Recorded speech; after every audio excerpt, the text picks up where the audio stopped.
बिस्मिल्लाहिर्रहमानिर्रहीम, अस्सलामुअलैकुम, good morning, welcome. और गलत कैमरा कट हो गया, लेकिन कोई बात नहीं, सुबह सुबह है, हो जाता है।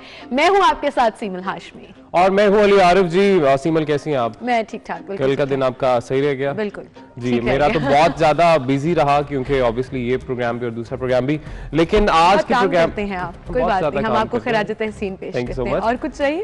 और चाय मंगवा देती हूँ मैं। चाय बस चाय मंगवा दें। चाय नहीं आई है आज शिकायत। आज की खबरों की अगर सीमल बात की जाए तो क्या कुछ है हमारे पास? हमारे पास बहुत कुछ है जी। पॉलिटिकली तो कल आपको पता है कि असेंबली का इजलास नहीं हो सका, क्वारम पूरा नहीं हुआ, उसके ऊपर एक अलग बहस हुई। फिर PMLN का पार्लिमानी इजलास हुआ, उसके अंदर क्या बातें हुई उस पर भी डिस्कशन होगी। लेकिन सबसे तशवीशनाक खबर जो कल सुनने में आई वो ये है कि बरतानिया का जो म्यूटेटेड वायरस है, कोरोना वायरस जो म्यूटेट कर रहा है मुसलसल, और बरतानिया में 70% मोर लीथल और ज्यादा स्प्रेड होता है, वो अब लाहौर पहुंच गया है और 24 मरीजों में उस सेम वायरस की तस्दीक हुई। बिल्कुल जी, सेम वायरस की तस्दीक हुई। इससे पहले ये सिंध में पहुंचा था, कराची में पहुंचा था, और अब ये लाहौर में पहुंच गया, जो कि यकीनन तशवीशनाक सूरत हाल है। और गवर्नमेंट की पॉलिसी स्मार्ट लॉकडाउन, क्योंकि गवर्नमेंट ऑब्वियसली चाहती है कि लोगों का जो रोजगार है, जो कि पहले काफी लोग बेरोजगार हो चुके हैं, महंगाई एक तरफ अलग से हो रही है, दूसरी तरफ लोग बेरोजगार हो रहे हैं, तो वो मजीद मुतासिर ना हो इसकी वजह से। तो इसलिए जरा स्मार्ट लॉकडाउन के नाम पर लोगों को रिलैक्स किया हुआ है, मगर लोग खुद से काफी ज्यादा रिलैक्स हो चुके हैं। और लोग बात अभी तक बहुत से ऐसे लोग हैं जो कि अभी तक मानने को तैयार नहीं, बिल्कुल मानने को तैयार नहीं है, SOPs फॉलो नहीं करते। And there are still a group of people जो नहीं समझता कि कोरोना वायरस कोई चीज है। खुदारा अपनी सेहत के साथ मत खेलिए, ये कोई गवर्नमेंट की पॉलिसी नहीं है, ये कोई सिस्टम नहीं है, ये आपकी अपनी हेल्थ जो है वो स्टेक पर चले जाती है, और हो सकता है आप उससे रिकवर कर लें। लेकिन आप अपने घर अगर ये वायरस लेकर जा रहे हैं और आपके घर में बुजुर्ग लोग हैं और वो इससे मुतासर हो रहे हैं, तो यकीन जानिए कि उनकी हालत खराब भी हो सकती है। इसी नोट पर हम आगे बढ़ेंगे और ये भी प्रोग्राम में आज डिस्कस करेंगे वैक्सीन के हवाले से भी। सबसे पहले टॉप स्टोरीज शामिल कर लेते हैं।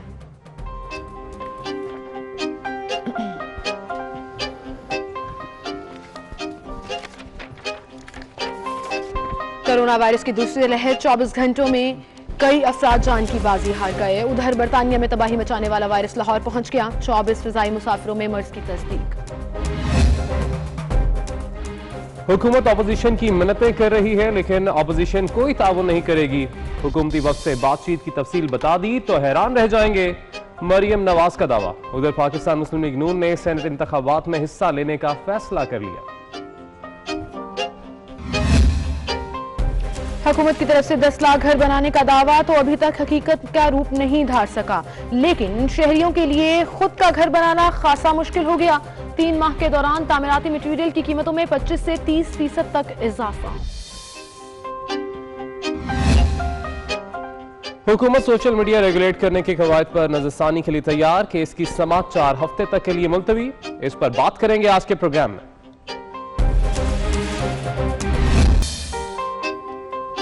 कायद-ए-आज़म मोहम्मद अली जिन्ना की तस्वीर खराब करने और बिला इजाजत हटाने का जुर्म नाकाबिले जमानत करार। आईनी तरमीम के तहत सजा 3 साल से बढ़कर 5 साल कर दी गई। ये थी हमारी टॉप स्टोरीज। बाकायदा आगाज करेंगे प्रोग्राम का, लेकिन उससे पहले आपको कल होने वाली पॉलिटिकल एक्टिविटीज और बयानात का खुलासा दिखाते हैं। PDM के बारे में आपकी राय क्या है? मैंने कहा एक ही कुव्वत है जिसका हाथ हुकूमत पर भी है और अपोजिशन पर भी है।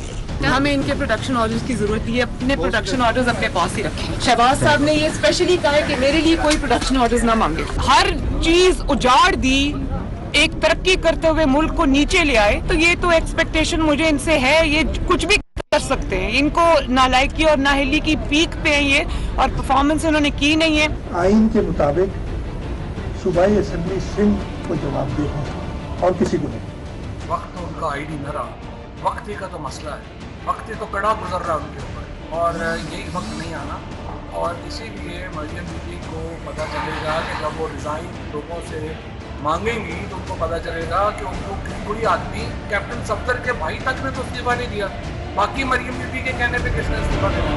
अब जो सिचुएशन है ना, लॉ एंड ऑर्डर के हवाले से मैंने जिंदगी में नहीं देखी। आप यहाँ बैठे हुए हैं स्कूल से, आपको अंदाजा नहीं जी। सियासी मंजरनामा, इस पर तफसील से भी बात की जाएगी, और हुकूमती इत्तेहादी जो हैं, जो कि स्पीकर पंजाब असम्बली परवेज इलाही साहब, वो किस कदर मुतमईन हैं पंजाब हुकूमत की कारकर्दगी से, इस पर भी बात करेंगे।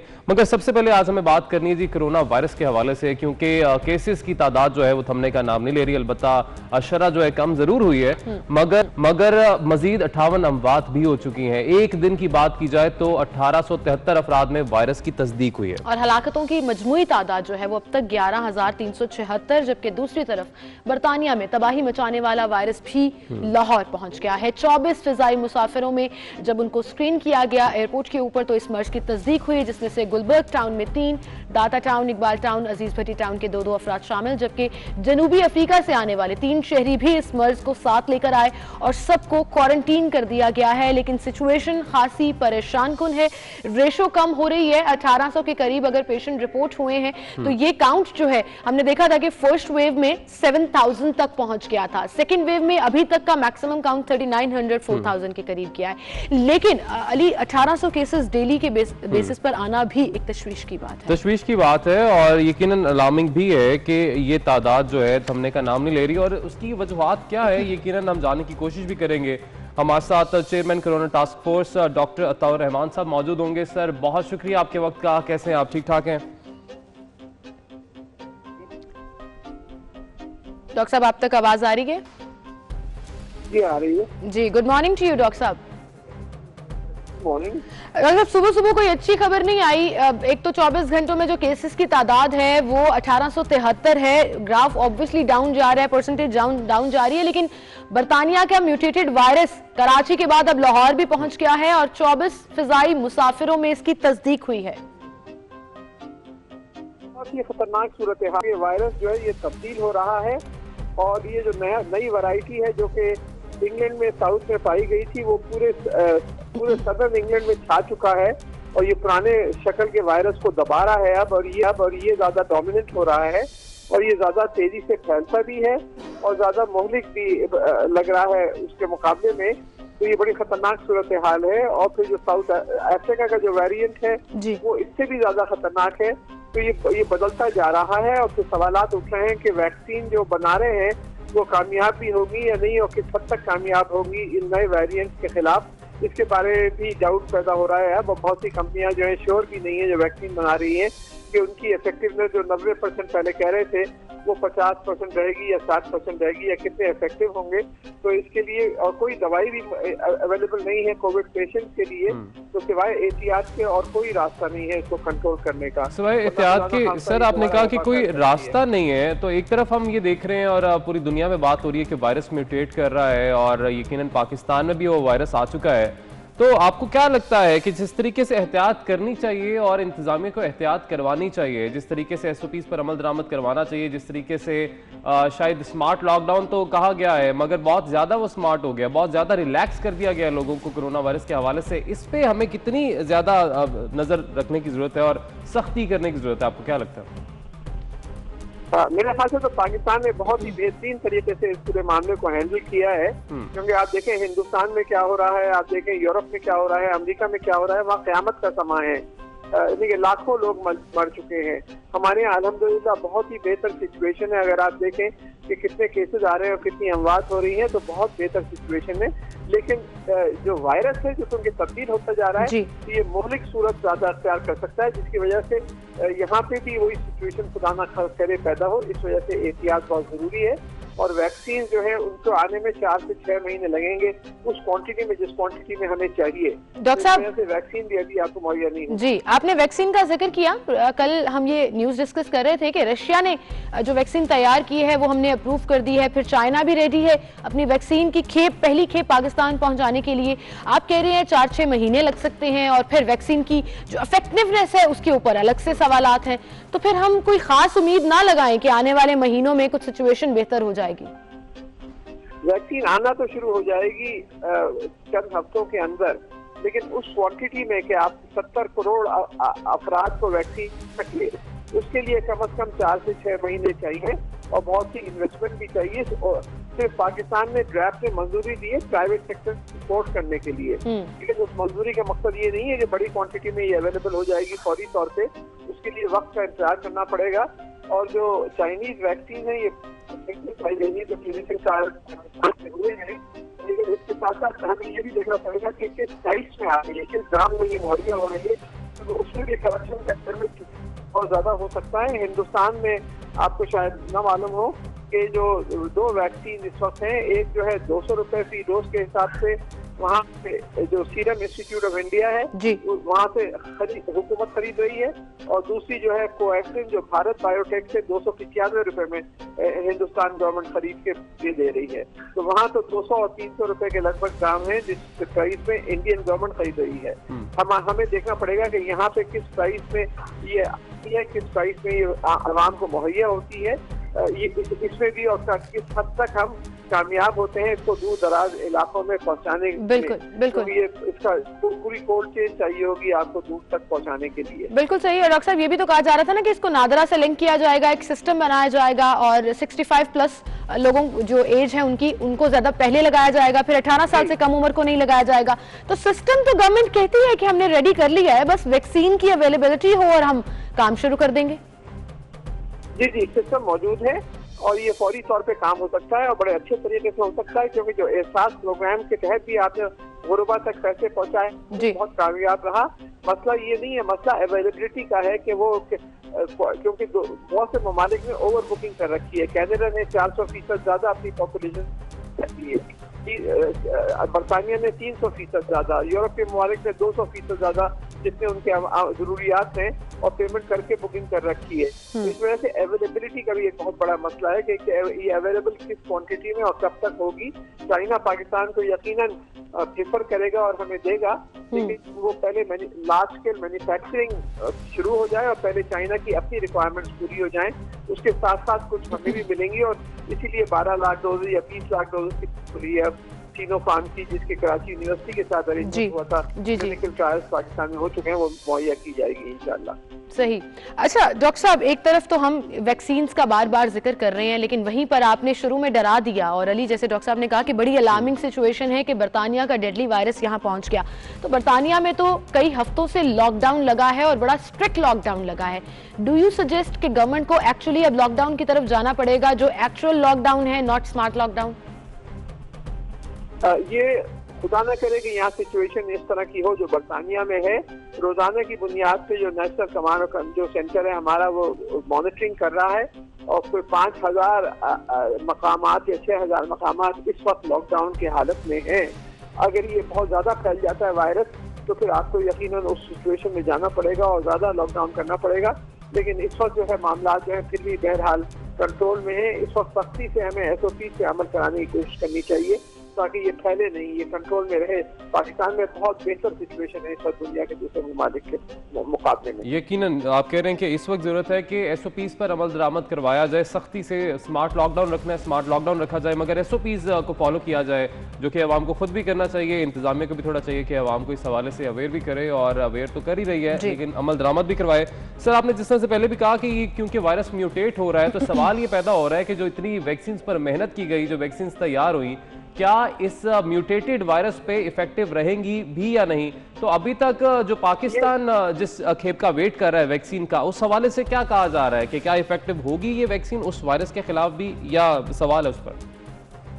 ये बिल्कुल एक सवालिया निशान है कि किस हद तक ये इफेक्टिव होगी, क्योंकि आप देखिए फ्लू इन्फ्लुएंजा का वायरस कितने अरसे से मौजूद है और ये भी म्यूटेट करता रहता है और आज तक कोई वैक्सीन इसकी इफेक्टिव वैक्सीन तैयार नहीं हो पाई है।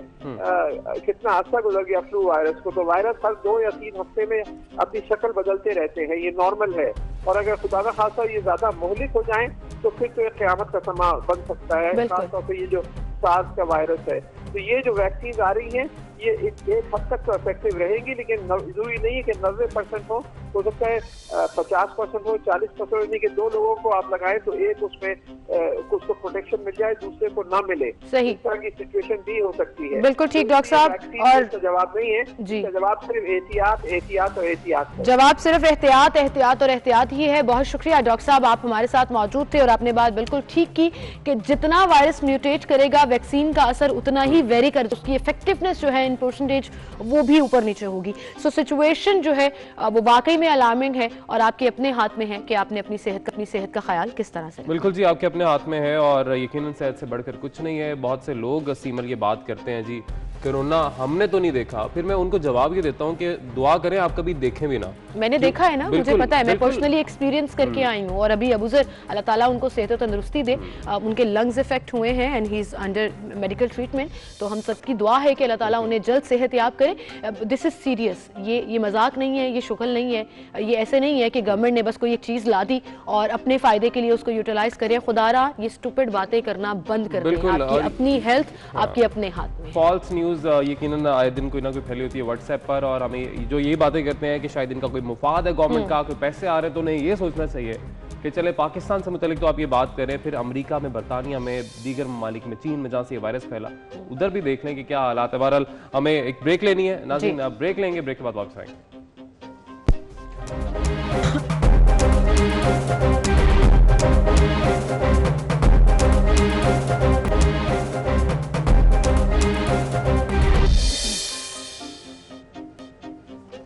वेलकम बैक नाज़रीन, ब्रेक के बाद एक दफ़ा फिर से आपको खुशामदीद कहेंगे। ब्रेक से पहले हम बात कर रहे थे कोरोना वायरस के हवाले से, अब कुछ बात कर लेते हैं सियासी मंजरनामे की। यकीनन हम देख रहे हैं बहुत देर से पीडीएम के पावर शोज भी हुए और पीडीएम की रैलीज भी हुई और पीडीएम के लॉन्ग मार्च की तैयारियां भी जारी सारी हैं, मगर में कुछ इख्तलाफात जो है वो सामने आ रहे हैं जो कि वो मानने को यकीनन अभी तैयार नहीं है कि इख्तलाफात हैं, मगर नजर आ रहा है कि यकीनन इत्तफाक राय किसी एक बात पर हो नहीं पा रहा।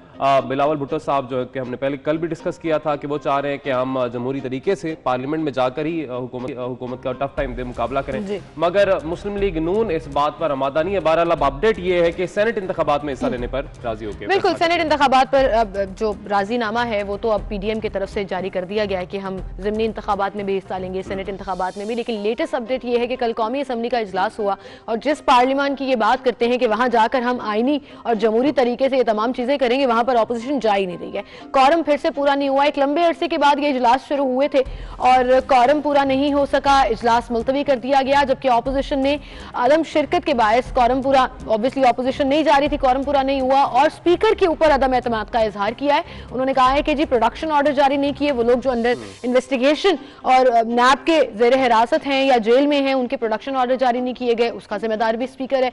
और फिर ऑपोजिशन ने यह भी मौक़िफ़ इख्तियार किया कि स्पीकर सिर्फ पीटीआई का है और उनका रवैया ऑपोजिशन के साथ इंतहाई बाइस्ड है और वो साइड्स लेते हैं, मतलब गवर्नमेंट साइड लेते हैं और ऑपोजिशन को कुछ नहीं समझते। बिल्कुल जी, इल्जाम उनकी तरफ से आयद किया गया है। तो ऑपोजिशन की अक्सरियत तो असम्बली में जो है मौजूद थी, मगर हुकूमती नुमाइंदों की जानिब से यकीनन तहफ़्फ़ुज़ात का भी इज़हार किया गया। ऑपोजिशन ने भी फिर यकीनन बाइकआउट किया इस चीज़ का। आपको ये भी बताएं कि जी सेक्रेटरी जनरल मुस्लिम लीग नून एहसन इकबाल, ख्वाजा आसिफ और ऑपोजिशन लीडर शहबाज शरीफ की तस्वीर लेकर इजलास में पहुंचे। उन्होंने दोनों रहनुमाओं की कुर्सियों पर उनकी तस्वीर रखकर अपना एहतजाज भी रिकॉर्ड कराया और ऐसा ही मामला नून लीग के पार्लिमानी इजलास में भी हुआ जहां दोनों रहनुमाओं की तस्वीरें रखी गई थी, क्योंकि यकीनन अभी वो कस्टडी में है तो वो तस्वीरें रखे सिंबॉलिकली बेसिकली इजहार यकजहती किया उनके साथ। और प्रेस कॉन्फ्रेंस के दौरान भी दोनों रहनुमाओं की तस्वीर जो है वो सामने चेयर पर पड़ी थी। तो इस तमाम सूरत हाल पर हम बात करेंगे। अब दूसरी तरफ सेनेट इंतखाबात ओपन बैलेट के जरिए होने हैं या नहीं होने, इस पर भी अदालत में तो केस चल रहा है, लेकिन सदारती रेफरेंस जो है उसके ऊपर भी बात हो रही है कि जो सदारती रेफरेंस जारी किया गया था जिस पर फिर अदालत की मुशावरत की गई और अदालत के अंदर ये केस चल रहा है कि ओपन बैलेट के जरिए तरामीम के बगैर पॉसिबिलिटी है इलेक्शन कराने की या नहीं, उस पर एक अलग बहस हो रही है। तो इन तमाम चीजों पर हम बात करेंगे। तज्जियाकार खबर नईम हाशमी साहब हमारे साथ मौजूद हैं। अस्सलाम वालेकुम खबर साहब। वालेकुम अस्सलाम, good morning. Good morning sir, thank you so much for joining. And कल हमने देखा ये जो पंजाब असम्बली का इजलास दोबारा से शुरू हुआ, काफी अरसे के बाद ये शुरू हुआ, लेकिन इसके बावजूद ऑपोजिशन वहां मौजूद नहीं थी और कॉरम पूरा नहीं हो सका, इजलास मुलतवी हो गया। बीबी ये जो तहरीक के अदब एतमाद आ रही है ये सिर्फ इमरान खान के खिलाफ नहीं है, ये 3 आदमियों के खिलाफ तहरीक वजीर आला जो पंजाब के हैं उस्मान बुज़दार जी, स्पीकर कौमी असम्बली और इमरान खान, तो ये तीनों के खिलाफ तहरीकियत में एतमाद आनी है। और पहले मेरा ख्याल बारी जो है वो उस्मान बुज़दार साहब की है।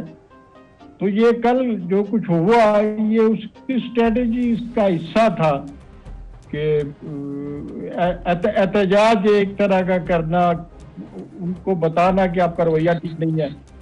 तो मेरे ख्याल में उसी जो पॉलिसी इनकी बनी हुई है अंदर खाने, उसी का एक हिस्सा था कि इजलास में ना बैठा जाए और इजलास ना होने दिया जाए। खबर साहब, आप ये कह रहे हैं कि उन्हीं की पॉलिसी और अंदरूनी पॉलिसी का यह हिस्सा था कि इजलास ना होने दिया जाए, लेकिन अभी तक तो इत्तेफाक राय नहीं हुआ कि हमने तहरीक अदम एतमाद जमा करानी है।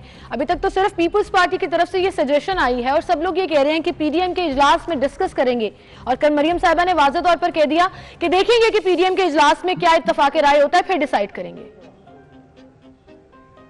मैं ज़ाती तौर पे जो अंडरस्टैंड कर रहा हूँ सूरत-ए-हाल को कि बिलावल भुट्टो की ये जो तजवीज़ है, ये तजवीज़ जो है नवाज शरीफ और आसिफ जरदारी दोनों की मुश्तरका तजवीज़ है। और सियासत में चूंकि खेलना होता है, जो लोग आपके साथ चल रहे होते हैं, आपने उनको भी लॉजिक देनी होती है, तौजीहात पेश करनी होती है। तो इस हद पर नून लीग भी मेरे ख्याल में राजी हो जाएगी। अच्छा जी, आपको लग रहा है कि नून लीग भी राजी हो जाएगी? जो है, देखिए वो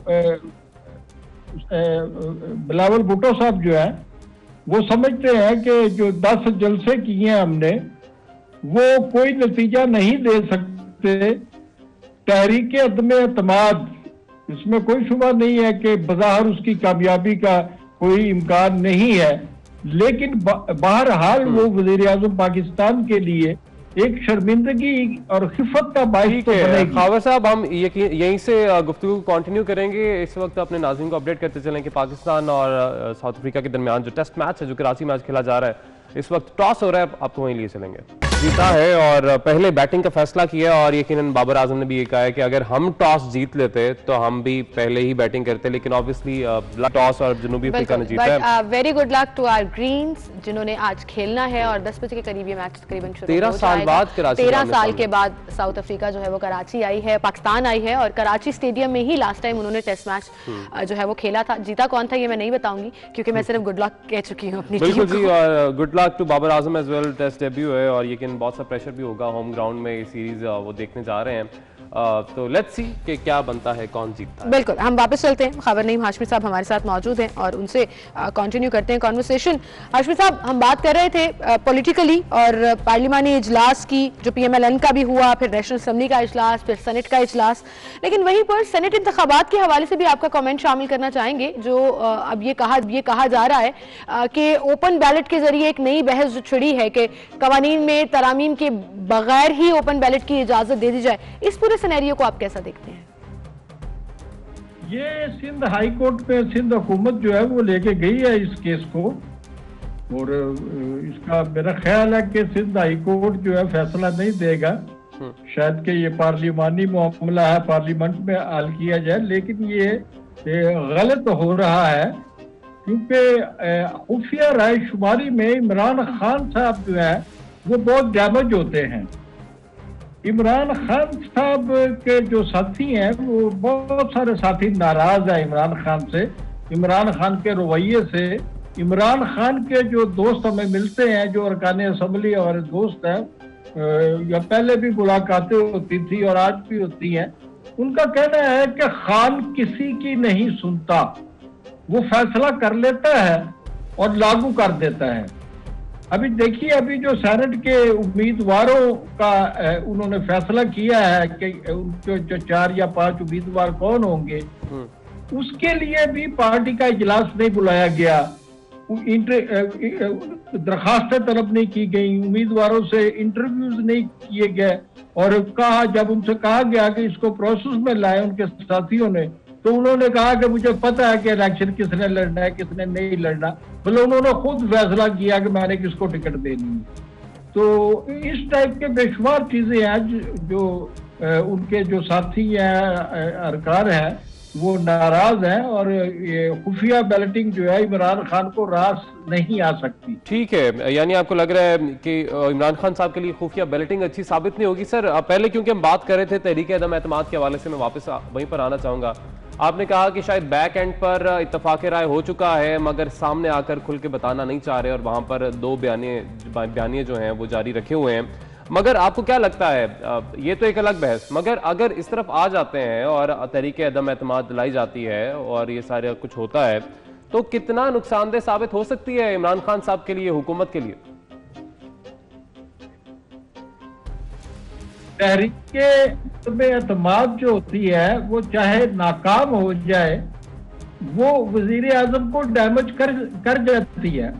तहरीक एतमाद का आ जाना ही जो वजीर आजम होता है उसके लिए बाइस शर्मिंदगी होता है, बाइस खिफत होता है और उसका वो डैमेज होता है, उसका इमेज जो है वो डैमेज होता है।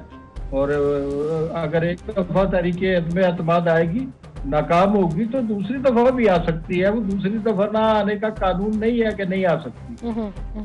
लेकिन हाशमी साहब, आप तो एथिकल ग्राउंड्स पे बात कर रहे हैं कि शर्मिंदगी होती है या पॉपुलैरिटी ग्राफ डाउन होता है। एक्चुअली कुछ फर्क पड़ेगा? क्या आपको लगता है ऑपोजिशन अपने नंबर्स पूरे कर सकेगी? क्योंकि एक्चुअल गेम तो नंबर्स की है और पूरा का पूरा सिनेरियो डिपेंड भी उसी के ऊपर करता है। ये सवाल तो नून लीग जो है वो कर रही है अपना बिलावल भुट्टो से कि भाई आप तहरीक एतमाद की बात तो ले आए हैं लेकिन हम नंबर कहाँ से पूरे करेंगे। तो नंबर तो डेफिनेटली इनके पास पूरे नहीं है, कोई शुबा नहीं है। यानी कि ऑन प्रैक्टिकल ग्राउंड्स फायदा नहीं होने वाला तहरीक एतमाद का। अगर इस तहरीक एतमाद के पीछे कुछ मुक्तदर कुव्वतें भी मौजूद हों और उनकी आशीर्वाद हासिल हो और चौधरी बरादरान जो है उन्होंने भी कोई खुफिया प्लान कर रखा हो और ये जो अलाइज है, क्योंकि ये जो जिस तरह अपोजिशन का इत्तेहाद है बहुत सारी जमातों का, इसी तरह हुकूमत में जो है ये इमरान खान की हुकूमत नहीं है, ये अलाइज की हुकूमत है। और अख्तर मैंगल वाला वाकया आपको पता ही है, उसकी नाराजगी वाला वाकया। और ये चौधरी बरादरान जो है वो मौके की तलाश में है और वो कोई भी मौका हाथ से नहीं जाने देंगे। सही, आपने मौका मिला। आपने इत्तेहादियों का जिक्र किया जिसमें आपने मुस्लिम लीग काफ का जिक्र किया, लेकिन वहीं पर जो सिंध से MQM इत्तेहादी हैं वो भी काफी खासे नाला नजर आते हैं और मुख्तलिफ इशूज पर इख्तलाफात जो हैं वो खुलकर सामने आ जाते हैं, but in the end of the day वो हुकूमत के साथ ही खड़े हैं। पंजाब में मुस्लिम लीग काफ की बात कर लें जी, साथियों की बात की है, तमाम इत्तेहादी जो है वो वजीर आजम से नाला है, कोई खुश नहीं है। कोई इत्तेहादी आप बताएं जो वजीर आजम से बहुत खुश है? वजीर आजम से खुश नहीं है, इसमें कोई शुबा नहीं है। सही कह रहे हैं आप। और इत्तेहादी इख्तलाफात सामने लेकर तो आते हैं, लेकिन जब प्रैक्टिकल ग्राउंड की बात होती है तो वो हुकूमत के साथ भी खड़े होते हैं। तो कंफ्यूजिंग सिचुएशन तो है, लेकिन आगे आने वाले दिनों में क्या होगा, I think we have to wait for that. यकीनन उसके इंतजार करना पड़ेगा। बहुत शुक्रिया, खबर नईम हमारे साथ मौजूद थे। और जिस तरह से खबर नईम हाशमी साहब ने कहा कि अगर तहरीक अदम एतमाद लाते हैं, बैक एंड पे कुछ और ऐसी कुव्वतें होती हैं जो कि सपोर्ट करती हैं इस तहरीक पर, चौधरी बरादरान का भी मूड बन जाए, काफ लीग का भी मूड बन जाए कि उन्होंने इत्तेहादी नहीं रहना हुकूमत का, तो ये तो बहुत सारी assumptions हैं जो, और ये तो बहुत सारे ifs हैं। ये हो गया तो ये होगा, ये होगा तो ये हो गया। लेकिन हमने हमेशा देखा है कि पहले भी जब इस हुकूमत के हवाले से कुछ हुआ है या कोई सेनेट के इलेक्शंस को ले लें, आप किसी चीज को ले लें, वहां पे हमने देखा है कि सोचा कुछ जा रहा था, फैक्ट्स कुछ और बता रहे थे, हुआ कुछ और था। तो अभी भी कुछ कहा नहीं जा सकता जी, सियासत में तो फिर ऐसे ही है। सियासत में तो बहुत सी चीजें तब्दील हो जाती हैं, आज कुछ कहा जाता है, कल कुछ और कहा जाता है और फिर उसे सिंपल सियासत की डेफिनेशन के अंडर डाल दिया जाता है कि यही सियासत है। बहरहाल जी, इस पर हम बात करेंगे। साथ ही साथ मैच शुरू हो चुका है और साउथ अफ्रीका जो है वो पहले बैटिंग कर रही है, तो क्रिकेट की सूरत हाल पर भी हम बात करेंगे। टीम सिलेक्शन कैसी रही और क्या इस टेस्ट मैच में पाकिस्तान की पोजीशन बेहतर होगी या नहीं, इस पर बात करेंगे एक ब्रेक के बाद। हमारे साथ ही रहिए।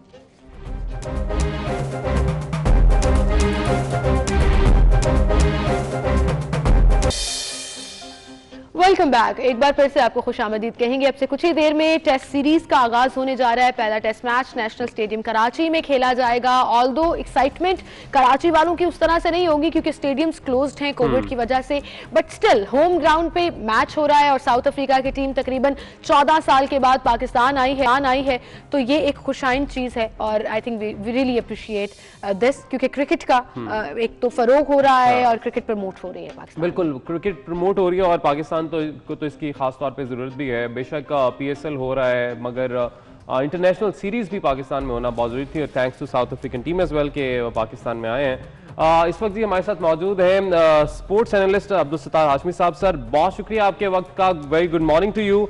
आज का जो मैच होने जा रहा है आपने यकीनन इस पर कड़ी नजर की, क्या आपको लगता है, फैक्ट्स क्या कहते हैं और आपका दिल क्या कहता है, ये भी बता दीजिएगा। देखिए अस्सलाम वालेकुम, जो फैक्ट्स हैं वो तो बड़े तलख हैं। पाकिस्तान और साउथ के बीच में 11 सीरीज अब तक खेली जा चुकी हैं, जिनमें से 7 वो जीती हैं और 1 सीरीज हम जीते हैं और 3 ड्रॉ हुई है। तो फैक्ट्स की बात ना करें, चले दिल पे आ जाते हैं फिर हमारा जो हाशमी साहब जी, मैंने कहा दिल की बात पे आ जाते हैं। अब दिल क्या कहते हैं और ये भी बताइएगा कि जो इस वक्त क़यादत करने जा रहे हैं बाबर आजम, उनको कैसे देखते हैं एज अ टेस्ट कप्तान, और जो नए लड़के शामिल किए गए जिनका डेब्यू होने जा रहा है उनको आप कैसा परफॉर्म करता देख रहे हैं? देखिए 2007 में जो है ना इसी ग्राउंड पे पाकिस्तान और साउथ का आखिरी मैच हुआ था, लाहौर में हुआ था। तो वो लाहौर में जो मैच हुआ तो उसमें बाबर आजम जो थे ना वो बॉल पिकर थे, तो जो ग्राउंड के बाहर बड़े लड़के खड़े होते हैं ना छोटे बच्चे। तो अब आप देखें कि 14 साल बाद वो बच्चा जो है वो जवान होकर इसी टीम के खिलाफ बतौर कप्तान डेब्यू कर रहा है। तालियां बजानी चाहिए बाबर आजम के लिए, बिग अचीवमेंट।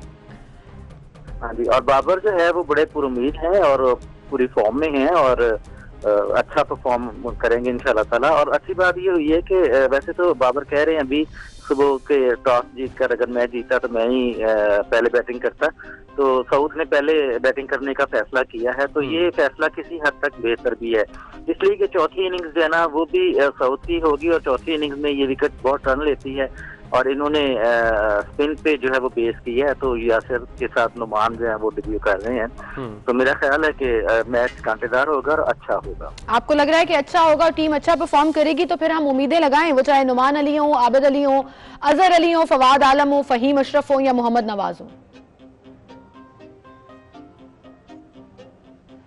कॉल हमारी ड्रॉप हो गई और हम कोशिश करेंगे कि उनसे दोबारा राब्ता करें। आजम से मैं हमेशा ये कहती हूँ कि बहुत ज्यादा उम्मीदें लगा दी जाती हैं, लेकिन अली मुझे ना बड़ा डर लगता है इस प्रेशर से जो पूरा का पूरा मीडिया एक प्लेयर के ऊपर डाल देता है और हम एक्सपेक्ट करते हैं आउट ऑफ द वे जाके परफॉर्म करेंगे। No doubt he is a good player, but मुझे लगता है वो प्रेशर जो है ना वो कहीं ना कहीं आपको आपकी परफॉर्मेंसेस को प्रेशर डाल दिया जाता है। और यकीनन कहा जाता है कि शायद मीडिया भी शायद ज्यादा प्रेशर डाल देता है प्लेयर पे, लेकिन मीडिया से ज्यादा शायद बहुत से लोग ये भी बात करते हैं कि जरूरी नहीं है कि अगर एक अच्छा प्लेयर है, एक अच्छा परफॉर्म करने वाला है, तो एक अच्छा कप्तान भी वो साबित हो। और जरूरी नहीं है कि उसे कप्तान बना दिया जाए, क्योंकि हो सकता है कि कप्तान बनाने के बाद जब वो हर तरीके से सोचेगा, उसे सिर्फ ये नहीं सोचना कि मैंने खुद क्या परफॉर्म करना है, उसने सिर्फ ये नहीं सोचना, उसने फिर यकीनन पूरी टीम को लेकर चलना होता है।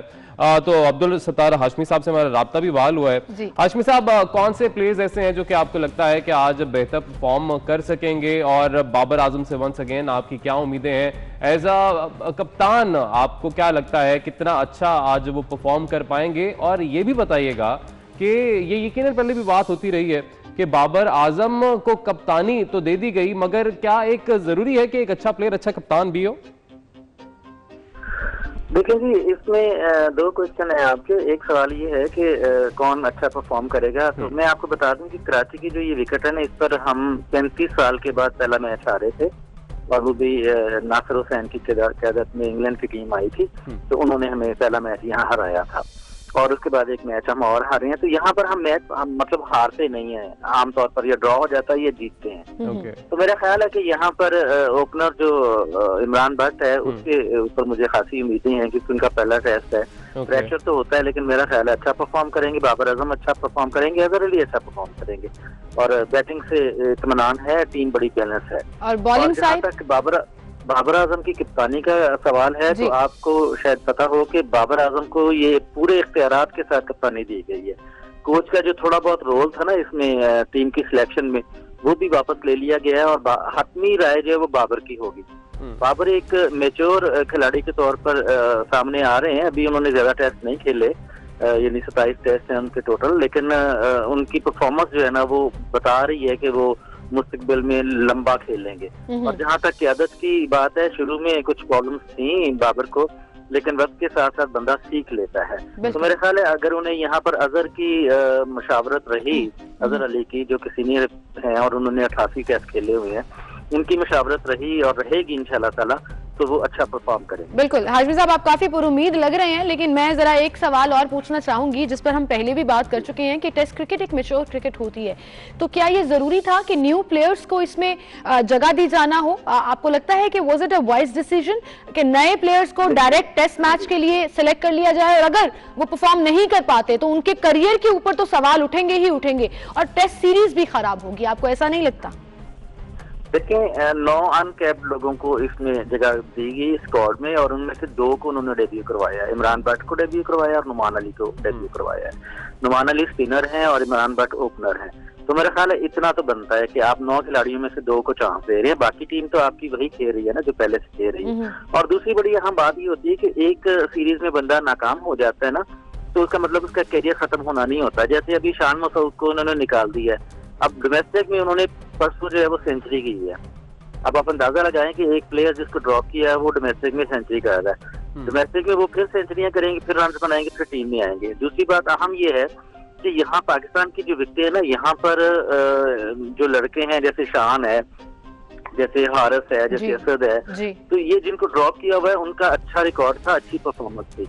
तो जब बाहर जाते हैं तो वहाँ जब आप नए लड़कों को आजमाते हैं तो वो नाकाम हो जाते हैं, बल्कि पुराने भी नाकाम ही रहते हैं। और जब पाकिस्तान में आते हैं तो वो सूरत हाल उलट हो जाती है। तो मेरे ख्याल में किसी के कैरियर से कोई ऐसा नहीं होगा। अगर पोटेंशियल होगा तो इंशाल्लाह ताला वो बहुत आगे निकलते हैं प्लेयर। चले आप भी एक आध सीरीज के नताइज से टीम सिलेक्शन नहीं की जाती, ना खिलाड़ी सिलेक्ट किए जाते हैं। हाशमी साहब, ये आप कह रहे हैं, लेकिन हमने माजी में देखा है टीम सिलेक्शन एक आध मैच की परफॉर्मेंस के ऊपर भी की जाती है। अच्छा मैच नहीं खेला, टीम से निकाल दो, अच्छा मैच खेला, टीम में डाल दो, अगले मैच में वो खेल नहीं सके। तो आई थिंक पीसीबी और सिलेक्शन की जो पूरी टीम है वो शायद कभी कभी ऐसा सोच लेती है। हाँ, ये बात बिल्कुल दुरुस्त है आपकी कि ऐसा सोचना नहीं चाहिए और ऐसा करना नहीं चाहिए। Well, thank you so much for being with us. Abdul Sattar Hashmi साहब हमारे साथ मौजूद थे अली। और बिल्कुल जी, और यकीनन टेस्ट मैचेस की जो सीरीज है वो अब टॉस हो गया है, साउथ अफ्रीका ने जीता है, पहले बैटिंग करने जा रहा है साउथ अफ्रीका। आप देखते हैं कि पाकिस्तान टॉस आप जीत लें, सीरीज हम जीत लेंगे। हमें भी यही दुआ तो यही है, लेकिन फैक्ट्स जो वो बता दिए उन्होंने, वो कहते हैं कि फैक्ट्स पे ना जाएं आप, क्योंकि फैक्ट्स पे जाएंगे तो बहुत बुरे नतीजे सामने आएंगे। 7 मैचेस हम हारे हैं, 3 ड्रॉ हुए हैं, सिर्फ 1 जीते हैं, और हम उम्मीद लगा के बैठे हैं उन 3 या 1 से, और 7 को हम इग्नोर कर देते हैं। मतलब लेकिन किया जा नहीं सकता है, लेकिन दिल तो करता है कि इग्नोर कर दें और पाकिस्तान आज अच्छा परफॉर्म करे और यकीन जीते। आगे चलते हैं जी, आगे बढ़ते हैं। आगे बढ़ते हैं और अगली खबर की तरफ चलते हैं, जिसमें अक़वाम मुत्तहिदा से वज़ीर आज़म पाकिस्तान इमरान खान ने जो वीडियो लिंक के जरिए उस कॉन्फ्रेंस में शिरकत की, खिताब किया, और इस खिताब में उन्होंने कहा कि कोरोना से निपटने के लिए हमारी पॉलिसी दुनिया में सराही गई है। बिल्कुल सराही गई है, WHO ने बाकायदा अप्रूव भी किया और हमारे तमाम जितने भी स्ट्रेटेजिक प्लान थे उनकी तारीफ भी की। वज़ीर आज़म पाकिस्तान ने कहा कि कोरोना के बायस हर शोबा जिंदगी मुतासर हुआ, लोग भूख का शिकार हुए और दुनिया को इस वक्त गैर मामूली मुआशी बहरान का सामना बिल्कुल जी, जबकि कोरोना सूरत हाल में करोड़ों लोग जो हैं वो खतरे गुर्बत से नीचे जिंदगी गुजारने पर मजबूर हैं। वज़ीर आज़म ने कि कोरोना वबा के तदारुक के लिए सहूलियात में इजाफा किया जाए और तरक्की पजीर ममालिक को बिला तफरीक वैक्सीन की फराहमी यकीनी बनाई जाए, क्योंकि यकीनन पाकिस्तान जैसा मुल्क जो कि वैसे ही इतना ज़्यादा कर्जों में डूब चुका है, और किस तरीके से पाकिस्तान की मईशत जो है चल रही है, और ऐसे में इतनी महंगी वैक्सीन पूरी पाकिस्तानी अवाम के लिए, सारी पाकिस्तानी अवाम के लिए अफोर्ड करना वो की नहीं जा सकता। हमारा जो खजाना इस वक्त अफोर्ड कर नहीं सकता, इसलिए उन्होंने अपील एक दफा फिर से की है। पहले कर्जे माफ करने के हवाले से अपील की गई थी इनकी जानिब से, अब जिसको बहुत सराहा भी किया था, उसको सराहा भी किया था, और एक अच्छी सजेशन थी ऑन द राइट टाइम कि सिर्फ पाकिस्तान के लिए नहीं, उन तमाम कंट्रीज के लिए जिनके लिए मुआशी तौर पर स्टेबल रहना बहुत मुश्किल हो रहा था। तो आई थिंक ये सजेशन जो है वो बड़ी जबरदस्त रही, और कोरोना की वजह से डेफिनेटली। तो कोरोना से बचाव की हमारी जो हिकमत अमली है, वो वज़ीर आज़म पाकिस्तान ने ये भी कहा कि वो खुशकिस्मती से मौसर साबित होगी। उन्होंने कहा कि तरक्की याफ्ता ममालिक तरक्की पजीर ममालिक को कोरोना से बचाव की वैक्सीन फराहम करें और $5 अरब के इमदादी फंड का क़याम अमल में लाया जाए। उन्होंने ये भी कहा कि आलमी सतह पर कोरोना वैक्सीन की दस्तयाबी में वक्त दरकार होगा और ये यकीनन होगा भी, क्योंकि डॉक्टर ताउर रहमान साहब भी हमारे साथ मौजूद थे। उन्होंने कहा कि अवेलेबिलिटी ज़रा मुश्किल होगी क्योंकि प्री ऑर्डर्स जो हैं, प्री बुकिंग्स जिस तरह से यूके ने, अमेरिका ने, दीगर ममालिक ने पहले ही ऑर्डर कर चुके हैं और पाकिस्तान में वैक्सीन पहुंचने में भी काफी वक्त लग सकता है। बिल्कुल, उनका खिताब थोड़ा सा खुलासा आपको दिखाते हैं।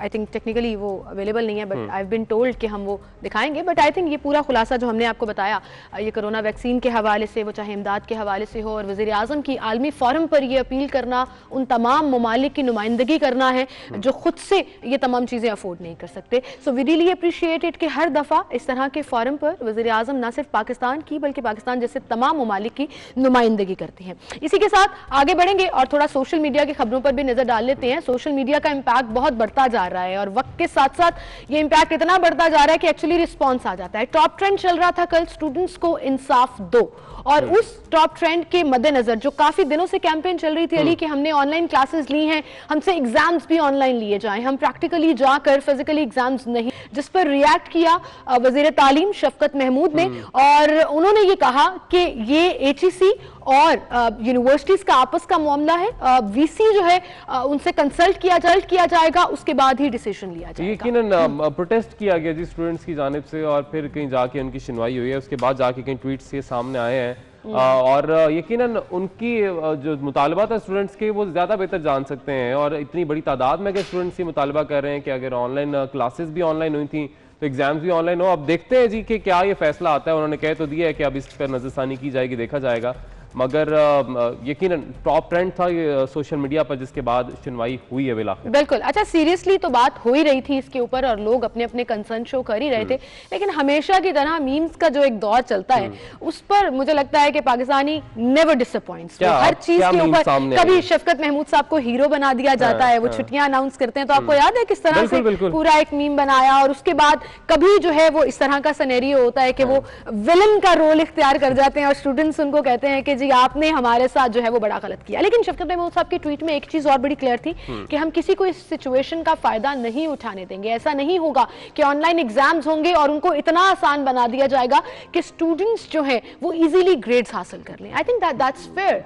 हम यहाँ पर क्वेश्चंस रेज कर रहे थे एजुकेशन सिस्टम के ऊपर कि ऑनलाइन बहुत से लोग क्लासेस अटेंड नहीं कर सके, उनको कैसे अकोमोडेट किया जाएगा? उनको यकीनन वो फिर एक अगेन सवाली निशानी होगा कि उनको कैसे अकोमोडेट किया जाएगा, मगर क्योंकि कोरोना ने सब चीज़ों को मुतासिर किया, ख़ासतौर पे तालीम को बहुत ज़्यादा मुतासिर किया है, तो जो तालीम से वाबस्ता लोग हैं जैसे स्टूडेंट्स हैं उनका यकीनन बहुत हर्ज हुआ है। बहुत से आउट ऑफ कोर्स चीज़ें बहुत से बच्चों ने शिकायत की जी कि एग्ज़ाम में ना आ जाएं या आ भी सकती हैं, तो इसलिए अपने तहफ़्फ़ुज़ात का उन्होंने इजहार किया है। तो अब लेट्स सी जी कि इसमें क्या होता है। कह तो दिया गया है कि इस पर नजरसानी की जाएगी और इस पे उसके बाद फिर देखा जाएगा, फैसला किया जाएगा। बहरहाल स्टूडेंट्स की जानिब से प्रोटेस्ट काफी किया गया, अब तस्वीर भी सारी देख ही रहे हैं कि जिस तरीके से स्टूडेंट्स बड़ी तादाद में इकट्ठे हुए और फिर मजबूर किया गया। मैं तो ये कहूंगा कि वैसे ही सिर्फ सोशल मीडिया पर ट्वीट्स की वजह से नजरसानी नहीं हुई है, जो ये तलबा इकट्ठे हुए उन्होंने एहतजाज रिकॉर्ड कराया। सिलसिला तो काफी अरसे से चल रहा था, लेकिन पिछले 3-4 दिन से हम मुसलसल देख रहे थे कि ये टॉप ट्रेंड भी चल रहा था। इसके ऊपर रिएक्ट भी किया गया और ये कहा गया है कि एचईसी और यूनिवर्सिटीज जो है वो डिसाइड करेंगी। इसी के साथ हम आगे बढ़ेंगे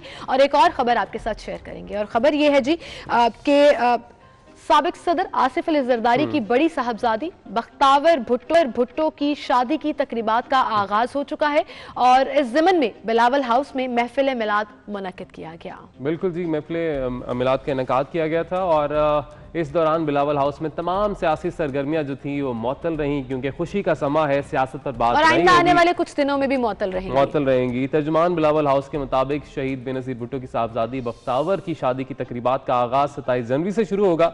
ताहम शादी में 300 से कम अफराद को मदऊ किया जाएगा। ऑब्वियसली कोविड की वजह से जो SOPs हैं उन पर भी अमल दरामद किया जा रहा है।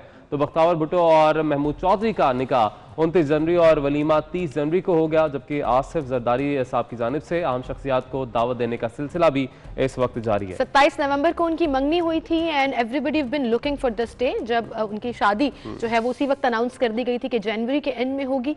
और ये शादी की तकरीब जो है उसमें लिमिटेड लोगों को बुलाया जा रहा है, लेकिन इंपॉर्टेंट लोगों को बुलाया जा रहा है। तो people are looking forward to it कि हम अटेंड नहीं कर सकते, लेकिन ऑब्वियसली इसकी खबरें जो है वो हम देखेंगे। और बेनज़ीर भुट्टो साहिबा की बड़ी साहबजादी और उनके घर की पहली खुशी है बीबी शहीद के बाद, तो पूरा पाकिस्तान उनके लिए दुआगो है कि बख्तावर भुट्टो को अल्लाह ताला बिल्कुल खुश रखे और खुशस्लूबी से वो जो है वो अपनी नई जिंदगी में। और दूसरा ये कि ज्यादा लोगों को इंतजार ये भी था कि बिलावल भुट्टो की शादी कब होगी, क्योंकि और सवालात उनसे ज्यादा पूछे जाते थे। He was politically active ना, प्रेस कॉन्फ्रेंसेस में होते थे तो सवाल पूछ लेते थे। तो चले, अब बख्तावर की शादी पहले हो रही है और उसके बाद नंबर मेरे ख्याल से बिलावल। बहुत सी लड़कियों का दिल भी टूट जाएगा। Anyways, we're taking a short break, फिर हाजिर होंगे, हमारे साथ रहिए।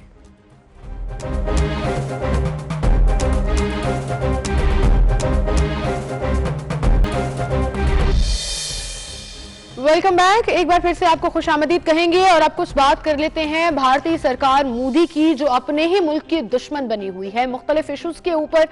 जैसे हम पहले भी जिक्र कर रहे थे कि वो शरीयत का कानून हो, वो माइनॉरिटीज की बात हो, वो कश्मीर इशू के ऊपर बात हो, या फिर वो किसानों की और सिख किसानों की जिनका एहतजाज मुसलसल ज़रई कवानीन के खिलाफ जारी है।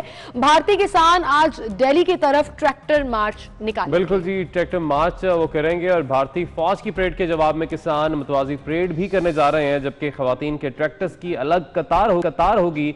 आपको ये भी बताते चलें कि मुख्तलिफ इलाके जो है वहां से ट्रैक्टर परेड उसका आगाज किया जाएगा। मार्च के दौरान किसान तहरीक में जाने देने वालों को सलामी भी पेश करेंगे। तो ये सारा सिलसिला जारी रहेगा और यकीनन बहुत से जो सिक्योरिटी एहलकार हैं इनकी परेड को नाकाम बनाने की कोशिश भी करेंगे। बिल्कुल, किसान मार्च के खौफ से लाल किला बंद कर दिया गया, जबकि फौजी परेड का रूट भी कम कर दिया गया, क्योंकि आज उनका रिपब्लिक डे है 26 जनवरी। और दिल्ली में हजारों सिक्योरिटी एहलकार जो हैं वो तैनात भी कर दिए गए हैं कि इस ट्रैक्टर मार्च को रोका जाए। हरियाणा, राजस्थान और पंजाब समेत मुतादिद इंडियन रियासतें हैं जहां पर मुजाहरे किए जा रहे हैं और बड़े बड़े मुजाहरे किए जा रहे हैं, जिसमें कहा जा रहा है कि मोदी सरकार को टफ टाइम देने के लिए पूरी तैयारी कर ली है और किसी तौर भी ये मुआशी कत्ल की पॉलिसियां हम कबूल नहीं करें। बिल्कुल जी, और ये भी आपको बताएं कि किसानों के एहतजाज में एक 75 साला ज़ईफ किसान ने मोदी सरकार की जालिमाना पॉलिसीज पर एहतजाज करते हुए मौत को भी गले लगा लिया। यानी लोग खुदकुशियां भी कर रहे हैं, वहां पर एहतजाज भी कर रहे हैं, खुदकुशियां कर रहे हैं, मगर जो मोदी सरकार है वो इस बिल को वापस लेने को किसी सूरत भी तैयार नहीं है। आपको साथ ही साथ ये भी बताते चलें कि दूसरी तरफ हुकूमत की जिद से मायूस किसान खुदकुशियां का सिलसिला जो है वो थम नहीं रहा। और इससे कबल भी अमरिंदर सिंह ने आपको बताते चलें कि यकीन जहर खाकर खुदकुशी की थी। गाजीपुर की बात की जाए, वहां पर भी किसान कश्मीर सिंह ने फांसी का फंदा लगाकर यकीनन मौत को गले लगा। और इससे पहले भी वकील अमरजीत सिंह ने टिकरी बॉर्डर पर जहर खाकर ज़रई कवानीन के खिलाफ नाराजगी जाहिर की।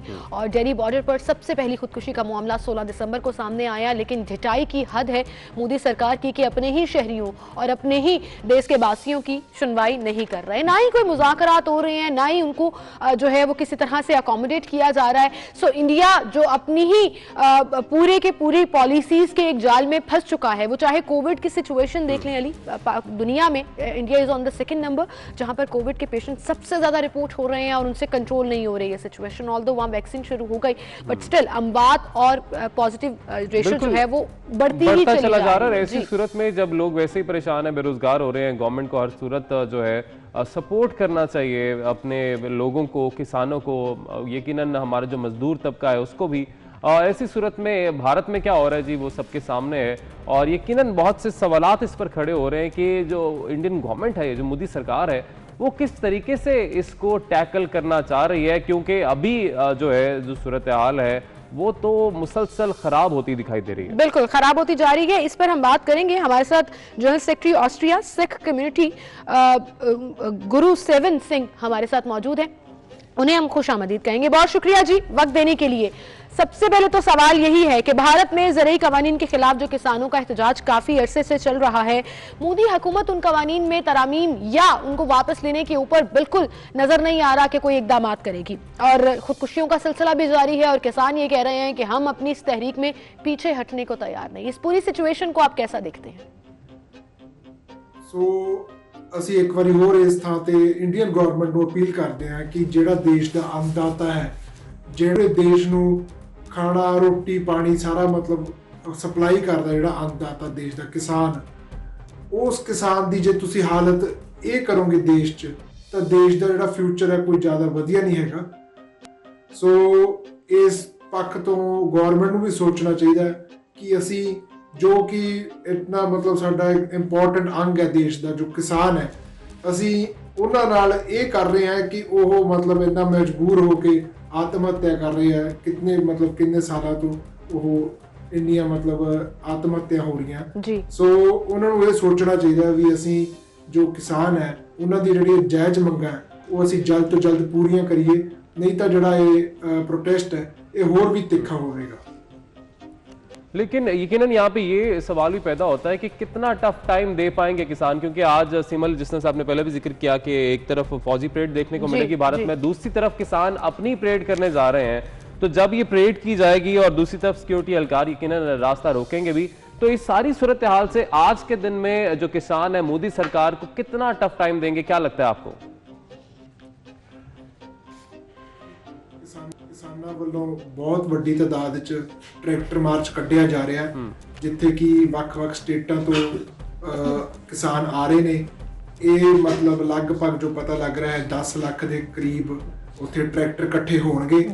ਇਹਦੇ ਤੋਂ ਗਵਰਨਮੈਂਟ ਨੂੰ ਅੰਦਾਜ਼ਾ ਲਾ ਲੈਣਾ ਚਾਹੀਦਾ ਹੈ ਕਿ ਇਹ ਸਿਰਫ ਪੰਜਾਬੀ ਨਹੀਂ ਹੈਗੇ ਉੱਥੇ, ਇੱਥੇ ਪੂਰੇ ਵੱਖ-ਵੱਖ ਸਟੇਟਾਂ ਤੋਂ ਪੂਰਾ ਇੰਡੀਆ ਦੇ ਜਿਹੜਾ ਕਿਸਾਨ ਹੈ ਉਹ ਸਾਰੇ ਇਸ ਮੰਗਾਂ ਨਾਲ ਸਹਿਮਤ ਨੇ ਔਰ ਉਹ ਸਾਰੇ ਇਹ ਮੰਗਾਂ ਦੇ ਹੱਕ 'ਚ ਖੜੇ ਨੇ।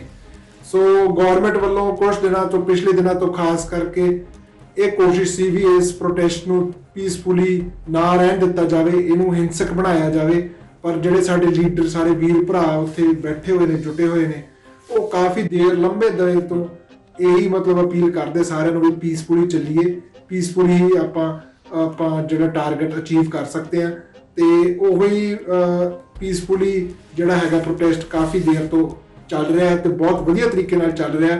ਜਿਹੜੀਆਂ ਗਵਰਨਮੈਂਟ ਦੀਆਂ ਚਾਲਾਂ ਹੈ ਉਹ ਕਾਮਯਾਬ ਹਜੇ ਤੱਕ ਨਹੀਂ ਹੋਈਆਂ ਤੇ ਅੱਗੇ ਵੀ ਮੇਰੇ ਹਿਸਾਬ ਨਾਲ ਜਿਸ ਤਰੀਕੇ ਨਾਲ ਜਾ ਰਿਹਾ ਨਹੀਂ ਹੋਣਗੀਆਂ। ਤੇ ਕੱਲ ਨੂੰ ਗਵਰਨਮੈਂਟ ਨੂੰ ਪਤਾ ਲੱਗ ਹੀ ਜਾਵੇਗਾ ਵੀ ਕਿੰਨੇ ਕੁ ਕਿਸਾਨ ਇਸ ਪਰੇਡ ਨਾਲ ਜੁੜੇ ਹੋਏ ਆ, ਜਿਹੜੇ ਟਰੈਕਟਰ ਮਾਰਚ ਹੋਣਗੇ, ਕਿੰਨੇ ਕਿਸਾਨ ਉਸ 'ਚ ਸ਼ਮੂਲੀਅਤ ਕਰਨਗੇ ਤੇ ਉਸ ਤੋਂ ਅੰਦਾਜ਼ਾ ਲਾ ਹੀ ਲਏਗੀ ਗਵਰਨਮੈਂਟ ਵੀ ਕਿੰਨੇ ਕੁ किसान इस जड़े इन बिल्ला उन्हें तो तंग आए हुए हैं। बिल्कुल सही कह रहे हो कि तंग आए हुए हैं गवर्नमेंट की पॉलिसी से, लेकिन ये भी कहिएगा कि स्टे ऑर्डर सुप्रीम कोर्ट ने जारी कर दिया था इन ज़राई पॉलिसीज के खिलाफ। फिर एक कमेटी भी तश्कील दी गई थी कि वो किसानों से और गवर्नमेंट से बात करेगी, यानी कि एक मिडिल मैन के तौर पर सालसी का रोल प्ले करेगी। क्या उस कमेटी से आपको भरोसा है कि वो कुछ ना कुछ सोल्यूशन निकाल सकेगी? और अब तक क्या किसानों से उनकी मुलाकात हो सकी है? और अगर हुई है तो मुज़ाकरात पॉसिबल क्यों नहीं हो पा रहे? पिछले दिनों खबर आई सी भी एक कमेटी बनाई गई है सुप्रीम कोर्ट वालों। वो कमेटी नाल ही जिहड़े साडे किसान लीडर ने उन्हां वालों रद्द की गई सी, वो फैसला रद्द किया गया सी क्योंकि जो कमेटी बनी सी वो जिहड़े कमेटी दे मैंबर ने वो सारे ही इस बिल्लां दे हक च सीगे। उन्हां मैंबरां चों एक मैंबर उस कमेटी तो बाद फिर उन्होंने अस्तीफा भी देता सी भी मैं ये काम नहीं कर सकदा। सो इत्थों आपां नूं आपां ला ही सकदे आ हिसाब भी ये ਜਿਹੜੇ ਗਵਰਨਮੈਂਟ ਦੀ ਇੱਕ ਚਾਲ ਸੀਗੀ, ਗਵਰਨਮੈਂਟ ਦੇ ਕਹੇ ਤੇ ਉਹ ਕਮੇਟੀ ਬਣੀ ਸੀ ਵੀ ਆਪਾਂ ਸੁਪਰੀਮ ਕੋਰਟ ਦੇ ਥਰੂ ਇਸ ਮਤਲਬ ਇਹਨਾਂ ਕਿਸਾਨ ਲੀਡਰਾਂ ਨੂੰ, ਕਿਸਾਨਾਂ ਨੂੰ ਕਿਵੇਂ ਨਾ ਕਿਵੇਂ ਆਪਾਂ ਆਪਣੇ ਘੇਰੇ 'ਚ ਲਿਆਈਏ। ਪਰ ਉਹ ਜਿਹੜੀ ਚਾਲ ਸੀ ਉਹ ਵੀ ਨਾਕਾਮ ਸਾਬਤ ਹੋਈ ਤੇ ਉਹ ਜਿਹੜੀ ਚਾਲ ਨਹੀਂ ਚੱਲੀ। ਸੋ ਉਹ ਕਮੇਟੀ ਤੋਂ ਸਾਨੂੰ ਨਾ ਹੀ ਕੋਈ ਆਸ ਹੈ, ਨਾ ही मेरे हिसाब नाल कोई वो किसान दे पक्ष च फैसला करना। अच्छा, इस वक्त जो सूरत हाल यही है कि दुनिया भर के सामने भारत का जो चेहरा है वो बेनकाब हो रहा है और एक ऐसा मुल्क बनकर सामने आ रहा है जहां पर अक़लियत किसी सूरत भी महफूज नहीं है। चाहे आप मुसलमानों की बात कर लें, चाहे आपसे कम्युनिटी की बात कर लें, और हम देखते हैं आए दिन खालिस्तान मूवमेंट की भी बात की जाती है इसी वजह से, जो कि उनके ऊपर जुल्म सितम जो है वो ढाए जाते हैं। आप कश्मीर का मामला उठाकर देख लें कि वहां पर जो इंसानी हुकूक हैं उनको किस तरीके से पामाल किया जा रहा है। मगर जो इंटरनेशनल कम्युनिटी है वो खामोश तमाशाई का किरदार इसमें अदा कर रही है। आपको क्या लगता है आखिर कब आलमी ताकतें जो है वो भारत के खिलाफ आवाज उठाएंगी भी या नहीं? जो कि इंडिया ਨੂੰ ਵਰਲਡ ਵਰਲਡਸ ਬਿਗੇਸਟ ਡੈਮੋਕ੍ਰੇਸੀ ਦਾ ਖਿਤਾਬ ਦਿੱਤਾ ਜਾਂਦਾ ਹੈ, ਮੇਰੇ ਹਿਸਾਬ ਨਾਲ ਉਹ ਇਸ ਦੇ ਲਾਇਕ ਨਹੀਂ ਹੈਗੀ, ਕਿਉਂਕਿ ਜਿਵੇਂ ਆਪਾਂ ਦੇਖਦੇ ਹਾਂ ਮਾਈਨੋਰਿਟੀਜ਼ ਨੂੰ ਉੱਥੇ ਦਬਾਇਆ ਜਾਂਦਾ ਹੈ, ਉੱਥੇ ਉਹਨਾਂ ਦੇ ਹੱਕ ਜਿਹੜੇ ਹੈਗੇ ਉਹ ਨਹੀਂ ਦਿੱਤੇ ਜਾਂਦੇ। ਸੋ ਵਰਲਡ ਵਾਈਡ ਜਿਹੜੀ ਆਰਗੇਨਾਈਜੇਸ਼ਨ ਹੈ, ਸੰਸਥਾਵਾਂ ਨੇ, ਉਹ ਵੀ ਜਦੋਂ ਅਪੀਲ ਕਰਦੀਆਂ ਨੇ ਤੇ ਉੱਥੇ ਇਹੀ ਸ਼ੋਅ ਕੀਤਾ ਜਾਂਦਾ ਵੀ ਇੰਡੀਆ 'ਚ ਸਾਰਾ ਪੀਸਫੁਲੀ ਹੋ ਰਿਹਾ, ਸਾਰੀਆਂ ਕਮਿਊਨਿਟੀ ਨੂੰ ਰਿਸਪੈਕਟ ਦਿੱਤਾ ਜਾਂਦਾ। ਪਰ ਜੋ ਰਿਐਲਿਟੀ ਹੈ ਉਹ ਆਪਾਂ ਨੂੰ ਗਰਾਊਂਡ ਲੈਵਲ ਤੇ ਕੁਝ ਹੋਰ ਦਿਖਦੀ ਹੈ। ਸੋ ਹੋਪਫੁਲੀ ਫਿਊਚਰ 'ਚ ਜਦੋਂ ਆਪਣੀ ਕੋਈ ਹੋਰ ਗਵਰਨਮੈਂਟ ਆਊਗੀ ਉਹ ਜਿਹੜਾ ਇੱਥੇ ਆਪਣਾ ਨਵਾਂ ਇੱਕ ਵਖਰੇਵਾ ਲੈ ਕੇ ਆਊਗੀ, ਪਰ ਫਿਲਹਾਲ ਜੋ ਹੈ ਮਾਈਨੋਰਿਟੀਜ਼ ਨੂੰ ਕੋਈ ਜ਼ਿਆਦਾ ਉੱਥੇ ਹੱਕ नहीं ਦਿੱਤੇ ਜਾਂਦੇ, ਉਹ ਦਬਾਈ ਜਾਂਦੇ। बिल्कुल सही कह रहे हैं सिंह, बहुत शुक्रिया आपका, आप हमारे साथ मौजूद थे।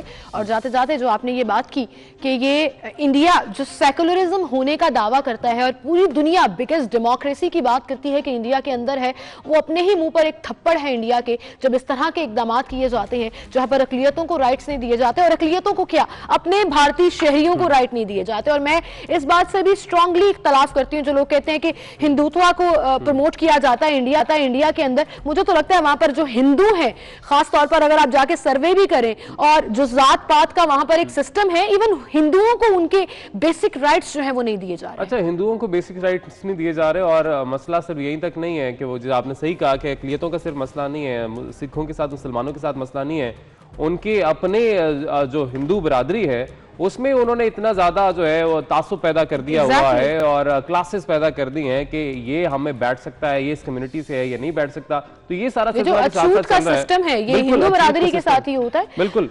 लेकिन दूसरी तरफ कल एक इंटरेस्टिंग इंसिडेंट हुआ, और इस तरह की खबर तो आपको पता है फिर हम लाजमी देते हैं कि जब इंडिया के अंदर से ही आवाजें उठना शुरू हो जाती हैं और भारतीय सरकार अपनी हर नाकामी को छुपाने के लिए पाकिस्तान के खिलाफ बयानात देके या एंटी पाकिस्तान पॉलिसी अनाउंस करके शायद अपने आप को कामयाब तस्वुर कराना चाहती है, तो उनके लिए कल का ये इंसिडेंट जो दिल्ली के खान मार्केट के मेट्रो स्टेशन पर पेश आया, और भारत के यौम जमहूरिया से सिर्फ 2 दिन कबल ये पेश आया कि वहां पर पाकिस्तान जिंदाबाद के नारे लग गए। चंद नौजवानों ने मोटरसाइकिल्स के ऊपर पाकिस्तान जिंदाबाद के नारे लगाए और चले गए वहां से, और यकीनन खलबली मच गई और पुलिस जो है वो गिरफ्तारियों में शुरू हो गई। तकरीबन 6 अफराद बताया जाता है जी जिनको गिरफ्तार किया गया है, और मकामी पुलिस का इस हवाले से ये कहना है कि गिरफ्तार अफराद में 3 लड़कियां भी शामिल हैं, और इन तमाम लोगों के घर वालों से भी तहकीकात की जा रही है कि आखिर उन्होंने ऐसे नारे लगाए तो क्यों लगाए। मगर ये तो नहीं हो सकता ना जी कि आप इस चीज से वैसे रोक सकते हैं कि मतलब ठीक है आपको याद है स्टेज एक कैंपेन चल रही थी, हजम नहीं होता वैसे तो, लेकिन वो भी नहीं सकता, ट्रस्ट मी। लेकिन पाकिस्तान जिंदाबाद के नारे तो पूरी दुनिया में लगते हैं ना, फिर भारत में लगे तो इसमें इतनी कोई बड़ी बात क्या हो गई, और इस पे गिरफ्तारियां करने की क्या जरूरत थी वैसे? I don't know, they being insecure I think, but obviously उनकी स्टेट पॉलिसी है और वो उसके अकॉर्डिंगली कर सकते हैं। इससे पहले एक इलेक्शन कैंपेन हो रही थी और बाकायदा स्टेज के ऊपर भरे मजमे के सामने एक लड़की ने, जो इंडियन लड़की थी और हिंदू लड़की थी, उसने पाकिस्तान जिंदाबाद के नारे लगाए थे, और मुझे याद है स्टेज पर जाकर उसे जिस तरह से दबोचा गया और तशद्दुद शुरू कर दिया उसके ऊपर, वो पूरी दुनिया ने देखा। लेकिन ये यहाँ पे सवाल यकीनन यही पैदा होता है कि आखिर अगर भारतीय उठ के, यानी ना आप मुसलमान देखें, ना आप सिख कम्युनिटी देखें, हिंदू देखें, सब लोग जो वहां पे है अगर इस तरह का कोई इकदाम करते हैं, वो क्यों करते हैं? वो तंग आकर करते हैं, वो भारतीय हुकूमत की पॉलिसी से, वो बेसिकली असल मैसेज ये देना चाहते हैं कि हम यहाँ खुश नहीं हैं और पाकिस्तान जिंदाबाद। वहां पर की जो इंतहा पसंदी है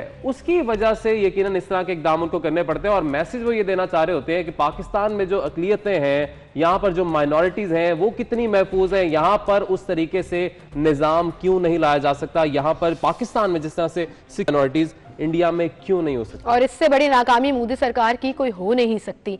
बहरहाल जी, इसी के साथ हम अपनी अगली स्टोरी की तरफ चलेंगे और वापस पाकिस्तान की खबरों की तरफ आते हैं, और कुछ अच्छी खबरें भी हम आपको बताएंगे कि इनोवेशन होती रहती है, इम्प्रोवाइजेशन होती रहती है। तो बेहतर इकदाम किया है जी ये खैबर पख्तूनख्वा हुकूमत ने अली कि कल्चर एंड टूरिज्म अथॉरिटी की जानिब से एक एप्लीकेशन बना दी गई है, और 24 घंटे ये एप्लीकेशन और टोल फ्री नंबर जो है ये फाल रहेगा और आपको गाइड कर सकेगा। और यकीनन ये बहुत ही बेहतरीन इकदाम है जी। और पहले भी केपी के गवर्नमेंट की अगर बात की जाए तो यकीनन इनको यकीनन सराहना चाहिए कि जिस तरह से इकदाम किए जा रहे हैं, डिफरेंट कोई ना कोई कैंपेन लेके आते हैं, कोई ना कोई काम कर रहे होते हैं टूरिज्म को प्रमोट करने के हवाले से। खैबर पख्तूनख्वा में सयाहों की मदद के लिए शुरू की जाने वाली इस टोल फ्री हेल्पलाइन का नाम जो है वो टूरिस्ट फैसिलिटेशन हब का इसको नाम दिया गया है, जिसका नंबर भी आपको बताते चलें कि अगर आप कॉल करना चाहते हैं, कुछ पूछना चाहते हैं, 1422 ये हेल्पलाइन है जहां पर आप कॉल कर सकते हैं। इस हेल्पलाइन के तहत अब खैबर पख्तूनख्वा आने वाले मुल्की और गैर मुल्की सयाह, टूरिस्ट स्पॉट्स, मौसमियाती हालात, करीबी खूबसूरत मकामात की मालूमात समेत ट्रैफिक और इमरजेंसी सर्विस से मुतल्लिक मालूमात हासिल कर सकेंगे, जो कि यकीनन बहुत ही अच्छा इकदाम है। क्योंकि लोग परेशान रहते थे कि अगर हमें ये मुश्किल है तो किस पर कॉल करनी है, दूसरा को मसला पैदा हुआ है तो किससे राब्ता करना है। तो एक ही हेल्पलाइन नंबर जो है वो जारी कर दिया गया है जिससे तमाम तर मसले लोगों के जो हैं उनको हल किया जा सके। 1422 यानी कि 1422 मतलब आप इजीली याद रख सकते हैं 1422। आप इंटरनेशनली जब ट्रैवल करते हैं तो आपको ये एप्लीकेशंस बहुत हेल्प करती हैं। बहुत सी एप्लीकेशंस हैं जो डिफरेंट कंट्रीज में ऑपरेट करती हैं। मतलब अमेरिका के लिए आपको सजेशंस में एक और एप्लीकेशन आ रही होगी, यूके में एक और आ रही होगी। They tell you all about downtown या उनके जो भी फेमस स्पॉट्स हैं, आप वहां कैसे जा सकते हैं, ऑनलाइन टिकट बुक कर सकते हैं या नहीं। तो मैंने जब भी ट्रैवल किया मुझे इन एप्लीकेशंस ने बहुत हेल्प किया और मैं ये सोचती थी कि पाकिस्तान में ऐसे क्यों नहीं होता। सो ले जी आ गया, हमने भी इम्प्रोवाइज कर लिया और हम भी थोड़ा मॉडर्न हो गए कि अब अगर आपने टूरिज्म के लिए जाना है नॉर्दर्न साइड पर तो ये हेल्पलाइन आपको काफी हेल्प करेगी। और इसके साथ साथ एप्लीकेशन मोबाइल के अंदर आपको तमाम गाइडलाइंस प्रोवाइड करेगी कि वेदर कैसा है, कहां कहां आप जा सकते हैं, कौन सी जगह ओपन है, कौन सी बंद है। भी है क्योंकि आप देखें ना, अगर जिस तरह से आप एक्सपेक्ट करते हैं कि आपने अगर कहीं जाना होता है, किसी मुल्क में जाना होता है, तो आप क्या करते हैं, आप ऑनलाइन सारी चीजें बुकिंग करते हैं, सब कुछ करते हैं, फ्लाइट्स बुकिंग आप ऑनलाइन करते हैं, बिल्कुल, फिर आप जाते हैं। तो फैसिलिटीज जो है, फैसिलिटेशन बहुत जरूरी है टूरिस्ट के लिए, ना सिर्फ अपने मुल्क के लिए, गैर मुल्कियों के लिए, क्योंकि ज्यादा आपका फोकस उधर है कि वहां से रेवेन्यू जनरेट हो। तो उसके लिए इकदाम किए जा रहे हैं, यकीनन इसको सराहना भी चाहिए और मजीद भी बहुत सारी बेहतरी अभी उसकी गुंजाइश भी है और उम्मीद है कि उस तरफ भी आएंगे हमारे। बिल्कुल, और हमें स्विट्जरलैंड की वादियां तो बड़ी प्यारी लगती हैं, लेकिन हमारे यहाँ भी कश्मीर की जन्नत और गिलगित बल्तिस्तान की वादियां और नॉर्दर्न साइड पूरा का पूरा इस कदर खूबसूरत है कि हम जो है वो उसको प्रमोट इसी तरह से कर सकते हैं कि हम टूरिज्म में फैसिलिटीज लाएं, वो चाहे होटल लाइन की साइड पर हो, वो इंफ्रास्ट्रक्चर के बेस के ऊपर हो, वो या इंटरनेट या ऑनलाइन इस तरह की फैसिलिटेशन से हो जहां पर आपको आसानी हो कि आप पूरे पाकिस्तान में ना सिर्फ घूम सकते हैं। आई थिंक ये जो पूरी एक एप्लीकेशन है ना, ये सिर्फ खैबर पख्तूनख्वा के लिए नहीं होनी चाहिए, it should be all over और बाकी सूबों को भी इंस्पिरेशन लेनी चाहिए इससे और इस इकदाम को रेप्लिकेट करने में यकीन जानिए कोई शर्मिंदगी नहीं हो। बिल्कुल कोई शर्मिंदगी नहीं है जी। आगे बढ़ते हैं और कुछ दीगर खबरें भी शामिल करते हैं। आपको बताते चले कि जी सेनेट में क्रिमिनल लॉ बिल्स जो है वो पेश किए गए हैं। सेनेटर पीर साबिर शाह की जानिब से ये बिल पेश किया गया। इस बिल की तफसील थोड़ी सी आपको बता दें। कायदे आज़म मोहम्मद अली जिन्ना की तस्वीर खराब करने और बिला इजाजत इस तस्वीर को हटाना अब नाकाबिले जमानत जुर्म करार दे दिया गया। बिल्कुल, इस बिल में कहा गया है कि कायदे आज़म की तस्वीर खराब करने पर मुल्जिम को बगैर वारंट गिरफ्तार किया जा सकता है और फिर आईनी तरमीम के तहत सजा 3 साल से बढ़कर 5 साल कर दी गई और 5000 तक जुर्माना भी आयद किया जाएगा। कायदे आज़म की तस्वीर को खराब करना मुजरिमाना फेल करार दे दिया गया है। सो कायदे आज़म की तस्वीर जो है वो या तो हटाना या उन्हें खराब करना, अक्सर लोग मैंने देखा है इस कदर अहमकाना ये इकदाम मुझे लगता है और मैंने बहुत लोगों को इस पर अली बहुत डांट भी पिलाई है कि कायदे आज़म की तस्वीर के साथ मीम्स बना दिए या कुछ फिल्टर लगा दिया या उसको चेंज कर दिया। मुझे नहीं समझ आती है कि ये कौम क्या चाहती है, ये नौजवान नस्ल। And I think we need to make them understand कि कुछ एलिमेंट्स जो हैं वो रिस्पेक्ट के अंदर ही रहने चाहिए, वो मजाक या शुगल में शामिल नहीं हो सकते हैं। बिल्कुल नहीं हो सकते हैं जी, मगर अफसोस की बात है कि वो ऐसा कर लिया जाता है। और लेकिन अब अगर किया जाएगा तो आपको बड़े वाज़ेह तौर पर बता दिया गया है जी कि अब आपके साथ क्या हो सकता है। तो अब आपने ये नहीं बाद में कहना कि जी मुझे पता नहीं था या मेरे से गलती हो गई है, क्योंकि अब इस पर लॉ जो है वो सामने आ गया है और जो सजा है वो भी वाज़ेह कर दी गई है, 3 साल से बढ़ाकर 5 साल कर दी गई है। और अगर किसी ने मुझे ऐसा मजाक वाला मैसेज किया या सोशल मीडिया पर भेजा, आई टेक अ स्क्रीनशॉट, मैं पुलिस में रिपोर्ट करूंगी और उसको 5 साल के लिए कैद कराऊंगी। कोई कॉम्प्रोमाइज नहीं है कायदे आज़म की इज्जत के ऊपर। ठीक कह रही हूँ, इमोशंस मेरे जरूरी है, ज्यादा आ रहे हैं, मुझे पीछे से कहा जा रहा है कि आप ज्यादा इमोशनल हो रही हैं, बट आई थिंक कुछ चीजें ऐसी हैं जिस पर आप कॉम्प्रोमाइज नहीं कर सकते। बिल्कुल कॉम्प्रोमाइज नहीं कर सकते। हमें मेरा ख्याल है ब्रेक की तरफ जाना है बिल्कुल, और पर जाने के बाद हमारे पास बहुत ही इंटरेस्टिंग स्टोरीज है जी। बिल्कुल इंटरेस्टिंग स्टोरीज जजेस हैं और हमारे साथ बड़े इंटरेस्टिंग गेस्ट भी मौजूद होंगे, उनसे आपकी मुलाकात भी कराएंगे। एक छोटी सी ब्रेक ले लेते हैं फिर।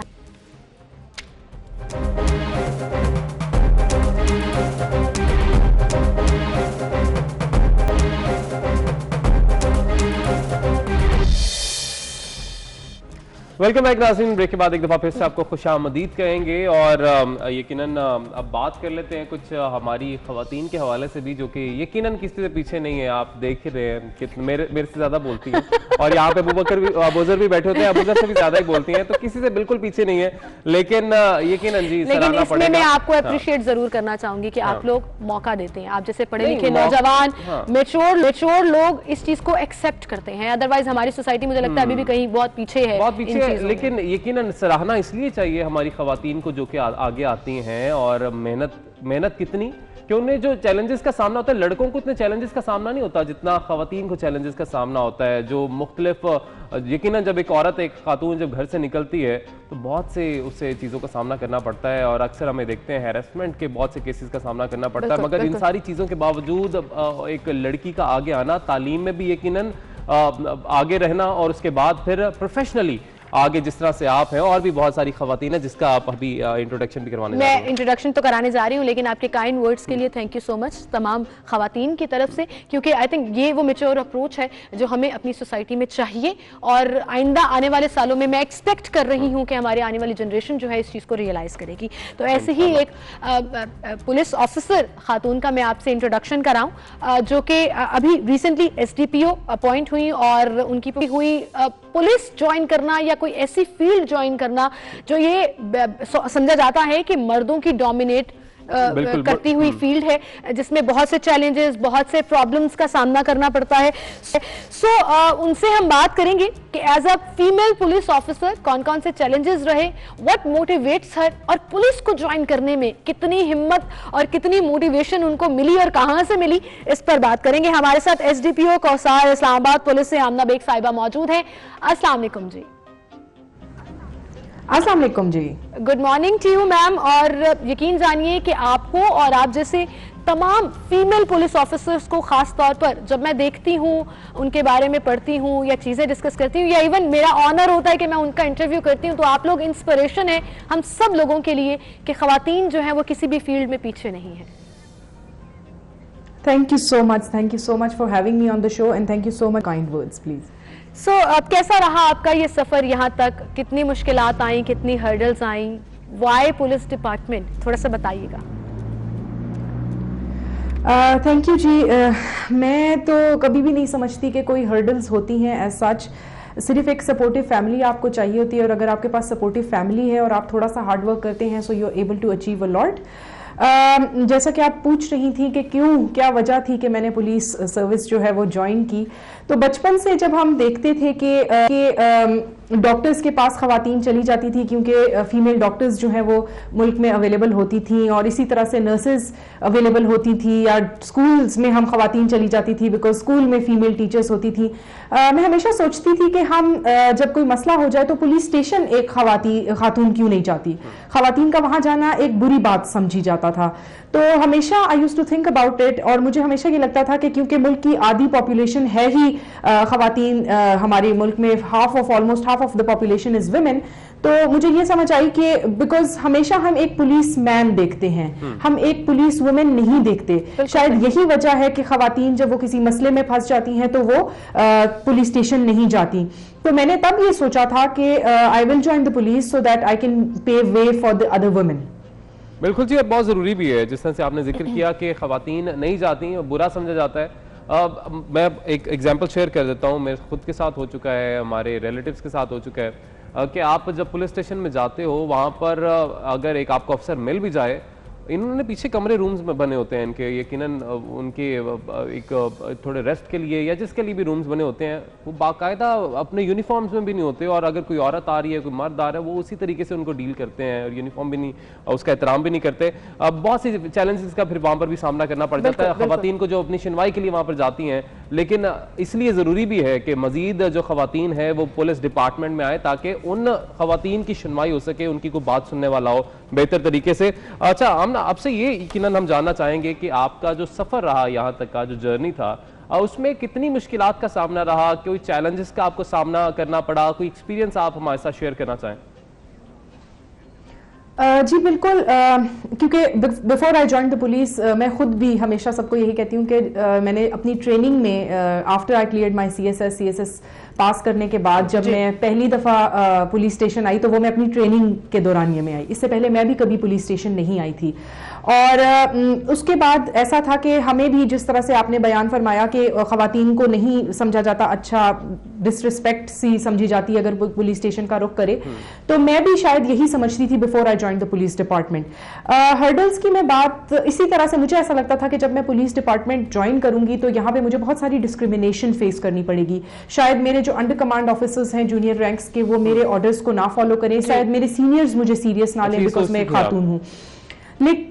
बिल्कुल, लेकिन अल्हम्दुलिल्लाह मतलब मैं तो हर फोरम पे जाके ये बात करती हूँ कि ना मुझे अपने सीनियर से आज तक डिस्क्रिमिनेशन फेस हुई, ना मुझे अपने अंडर कमांड से डिस्क्रिमिनेशन फेस हुई। मुझे हमेशा ऐसा लगता है कि अपनी कॉम्पिटेंस और अपनी इंटेग्रिटी पे ऑफिसर्स को जज किया जाता है irrespective of the gender, and I think it's an absolutely brilliant career for women. जब एक यूनिफॉर्म आप पहन लेते हो तो उसके बाद ना जेंडर रहती है, आपको एज एन ऑफिसर ट्रीट किया जाता है, और ये इस डिपार्टमेंट और इस करियर की सबसे अच्छी बात है। बिल्कुल, and we really appreciate it. मेरा अगला सवाल शायद इसी से रिलेटेड था जो आपने जवाब भी दे दिया कि एक मेल डोमिनेंट फील्ड और उसके अंदर सरवाइव करना और ये सोचते रहना सीनियर्स और जूनियर्स कैसे ट्रीट करेंगे जहां पर हर तरफ मर्द ही मर्द हैं।